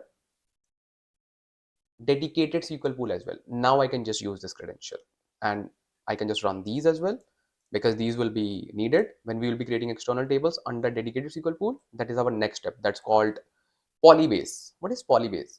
Just a fancy name for CTAS. There were like two methods, CTAS and copy into. CTAS is also known as Polybase. Okay. Okay, sir. So I have just run all the commands. Let me just click publish all. And now I can just complete my copy into command. One more thing that I forgot to mention, that if you just copying the data into the dedicated SQL table, right, you have to define the schema here as well, right? So what we'll be doing, we just need to define the schema name, like the table, like column names. That's it. Because let me just tell you, first I should just complete this because it will just treat this if you just want to let's say rename anything. So it will, let me just complete it first. So this is my first column, so you need to give the numbering as well. This is your third column, this is your fourth column, this is your fifth column, because there is a special scenario for that. Let's say, okay, let me add comma. Let's say your file has like shuffled columns, let's say, and you want to define model ID as the second column of the file. Let's say you want to define model ID as the third column of the file. Let's say there can be a scenario, right? This is a real-time scenario, and your file actually has the second column, which should be your third column in the dedicated SQL pool. So by this method, you can just define the numbering. So this numbering is related to the file columns like 1, 2, 3, 4, 5, 6. This is the actual column name, dealer ID, model ID, which is in your dedicated SQL table. So you can just do this, and there is one more way to do this creds. So if you want to just define the identity, obviously you have just created your credentials using this identity. Which one? Identity equals managed identity. So you can also call this table like this. So let me just run this, and it should just copy the data in your, what is this error, bro? I think I know this error, so don't worry. So I think I know this error. Don't worry, because I have seen this error in my previous project as well. So the thing is, as you know that I have just stored this data in the packet format. So in that packet format, obviously these two columns are not being stored as varchar or string value. These are like being stored as integer columns. So we can just redefine these columns, and that is the power of debugging, because you have to deal with the errors. That's how you grow, and that is the advantage that I'm getting right now, because I already got this kind of similar kind of error in my previous project, like the video that I already built on project. So now I can just tackle this error because I already seen this error. So now if let's say in future you will see these kinds of errors, you know like how to tackle these errors. So that's why I always say errors are always good. They teach you something which is really important for your growth. So to do this, I will simply drop this table because I want to just redefine this table with the right data type. So I will just run this drop command and I will instantly remove it. Okay, now I will say big int, because we use big int instead of int here. Okay, perfect. Let me just rerun this table. Okay, perfect. Now I can just try it because in my previous project it worked well. Because of these data type mismatch, it can just throw some errors. Let's see. Let's see. Oh, it worked. Yeah. I was like familiar with this kind of error. I'm not sure like was this the exact error, but it was like similar to this one. So now our data is loaded into the table. Now if you want to query the table, we can just simply say select asterisk from copy into table. This is our table name. So I should just see the data. See, data is loaded, and this is not a serverless SQL pool or like let's say logical table. No, this is the real table. We have copied data from this where is my data lake? Yeah, from this folder to our physical table, copy into command. Yes, this was so good. Now we will use the Polybase method, which is the second type, which is CTAS, which is commonly known as Polybase because it is very popular term. So you should just consider this term and you should remember this term. Like someone can ask you like, do you know about Polybase? You should say Polybase means CTAS. Yeah, I know. Simple. Take your time to remember things and let's say, yeah, I know, bro. I know. Let me just publish it first and then I will just create one more script for Polybase. Okay. So let's do that. So simply go to three dots, new script, and I will name it as Polybase. Okay, or in bracket CTAS. Oh, it is not allowing me to just use special characters. I can just use underscore Polybase CTAS. Perfect. So how Polybase works? How Polybase works? So as the name suggests, CTAS, right? CTAS. We are already familiar with CETAS. It is exactly same. It is exactly same. So first we will create an external table. Yes, we can create external tables in dedicated SQL pool as well. Yes. So we will create external table and then we will say, hey, create a table as select asterisk from that external table. Simple. This is the concept of CTAS. This is exactly same, exactly same. So let's do it. First of all, we will just create an external table on top of the packet format that we have. So we already know how to create external tables. We just need three things and now we have those three things. So I will simply say create external table and I will say, let's say packet table, let's say, okay. And then I can just define the schema and I can just copy the schema from here because I know that we need to keep the schema same. So I will simply go here and I will paste the schema here. This is my external table that I'm building on top of this location. You will get to know. Okay, with and then location equals to revenue. Oops, revenue CTAS or what's that? CTAS revenue. CTAS revenue, not this. Yeah, it's perfect. CTAS revenue. Okay, underscore. Perfect. Location is this. What is the data source? And that's why I told you that we would need to use our data source and file format. That's why I created before. See, I'm so smart. I'm so smart. Wow, wow, wow. And our data source name is Anshcreds. Simple. And then file format. File format is packet format. Perfect. So now this is the definition of our external table. Let me just create this. Let me just run this. So it will just create, what is that? External data source. Oh, sorry. We did not create the external like data source. External data source name is not Anshcreds. It is called raw external source. So sorry. Let me just read on it. Managed service identity is only supported by ABFSS scheme. Okay, no worries. Do you know what is this error? Oops. Do you know what is this error? Do you know? So it is saying that it only accepts the ABFSS location when we create the external data source and dedicated SQL pool. So if you just click on this link button, and when you just click on raw, when you just click on properties, you get two URLs, right? See, one is this one is ABFSS path. So it says like it likes that path. So okay, bro, we will just provide you that path. No worries. Simply click on it, right click, and then copy ABFSS path, and then we can just provide that data location to that data source. Okay, simple. Go here, where. So our external resources script is here. We just need to update our external data source. So there are two ways. It's up to you. You can either delete this one or you can just create new. I think better way is to create a new one. So I will simply say create external data source, and I will say here ABFSS because it is using ABFSS location. So that's the disadvantage of using external table in dedicated SQL pool, because it accepts ABFSS storage path.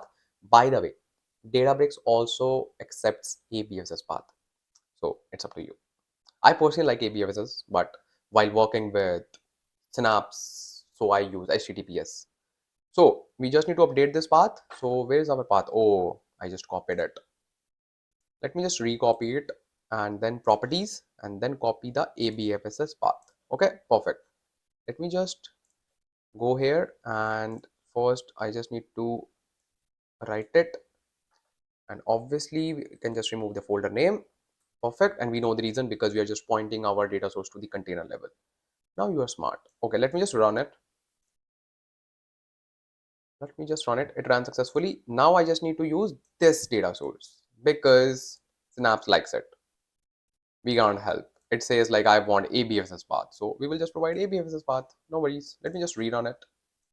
Okay, it worked fine. Okay, perfect. Now we have the external table ready, right? Now what we will do, we will now write CTAS or Polybase. Polybase. Perfect. Now exact same syntax. So we will simply say create table, and table name would be, let's say, poly table, let's say. Okay, and then we just do not need to define the schema. No. Okay, create table, poly table, and then this is CTAS. Simple. Create table, this one, as select asterisk from this table. So we want to store this table or create this table on top of this table, which is this one, create external table, this one. So it will just query this table, and whatever result it will get, it will just store that data inside this one. Create table, poly table, and then it's boom. No, not really. So we just need to define the distribution as well because it's a dedicated SQL pool. So we will say distribution equals, let's say, round robin. Let's say we just want to use round robin. So let me just run it. So it should just create the table and it will just load the data using that query, select query. Okay, it's done. I want to test it. Okay, now I will simply say select asterisk from poly table. Perfect. Let me just query it. I should see the data. Yes. Good job. So now we have the data, right? We have the data. Wow. So these were like two methods of just loading the data from data lake. And just tell me, how was it? And which one did you like? Which one did you like more? If you would ask me, I personally like Polybase more. I personally like CTAS more because you feel much familiar. Like obviously you are just working with serverless SQL pool, so you are just building external table, and it's very easy to just build external table in dedicated SQL pool as well. And same thing, I personally like CTAS. So it's up to you. Which one do you like? Now. Our 99% of the tutorial is completed. Only 1% left. What's that? Because, oh, first of all, let me just pause my dedicated SQL pool, bro. It's so expensive. Okay, let's pause it. So what's that? What's that 1% thing that is missing? So we have covered everything. Only one thing is left. What's that? If I just go to Apache Spark Pools, we haven't discussed yet. Like we just discussed the concept, but we also want to look at it. Okay. So if you just click on Apache Spark Pools, let me click on it, and then we can just create a new one. Let's create it. So this is the cluster that we can create, and we just need to configure the cluster. Cluster means like group of machines. Synapse will take care of all the machines. All the machines means all the machines. So first of all, we want to give the name. So I will say Ansh Spark Pool. Okay. and it is saying that auto scale enabled disabled. So obviously it is like very good to have like auto scale enabled, and it is saying that per hour this would be the cost. If we say, let's say minimum number of nodes, it's 3, maximum number of nodes are 10. So let's say I want to reduce the maximum number of nodes is like 3. Simple, right? I will simply say review plus create. That's it. Click on create. This is the configuration that you need to do. That's it. Synapse will take care of all the machines, everything, everything, everything. Now, what we gonna do using this pool? Like it is done, like, right? It is done. So what we can do, like simple. So if you want to just transform your data, let's say you have a data in data lake, and if you want to just transform the data, you can just do everything. So it will basically be attached to a notebook. So when you just attach this cluster to a notebook, it will be just processing your all the data, and you can just run your PySpark code, Spark SQL code. So now if you just want to learn PySpark in detail, if you want to just be a pro PySpark developer, I have created a dedicated 6 hours long video just on PySpark, in which you will be learning all the available functions in PySpark, and definitely it will help you a lot to become a pro PySpark developer. And you can definitely check that video, and you will get to know each and everything related to PySpark, how to read data, how to transform data, how to use like countless functions, because I have covered all the functions in that. And trust me, that video is really helpful to you if you want to learn PySpark. So once you just do all those functions, then you can simply go to the lake database, and then you can just create database, and then you can just create your notebook, and then you can just read and write the data, everything, and it's all sorted. It's all sorted. So if we just go back to our scripts, so these are basically scripts that we have created. First of all, let me just publish all, because we have done so much of hard work, right?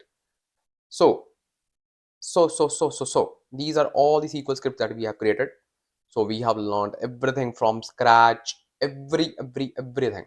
And you have just learned so much, like Openrowset, CETAS, then Polybase, and then views, Openrowset, everything, right? Everything. So I hope now you have a great understanding of Azure Synapse Analytics. Now, if you want to learn Azure Data Factory in detail just for the pipeline things, I have a dedicated video for that as well. You can definitely check that video, and obviously after watching that video, you can just build pipelines within Synapse. Second thing, if you want to become a pro PySpark developer, you can just watch that video, which is 6 hours long, and it will just make you a pro PySpark developer. And yes, I have created one end-to-end project video as well, in which I have used Synapse for data warehousing. So you can definitely watch that video as well. All the links will be available in the description. You can learn, you can grow, and I hope this video will be very beneficial to you, and you will be cracking lots of interviews related to data engineering, especially for Azure data engineering, because this is all related to Azure, right? So I have just mentioned so many videos, and I am eagerly waiting for you to just click on the video coming on the screen so that I can see you there. Bye bye. See you next week. Happy learning.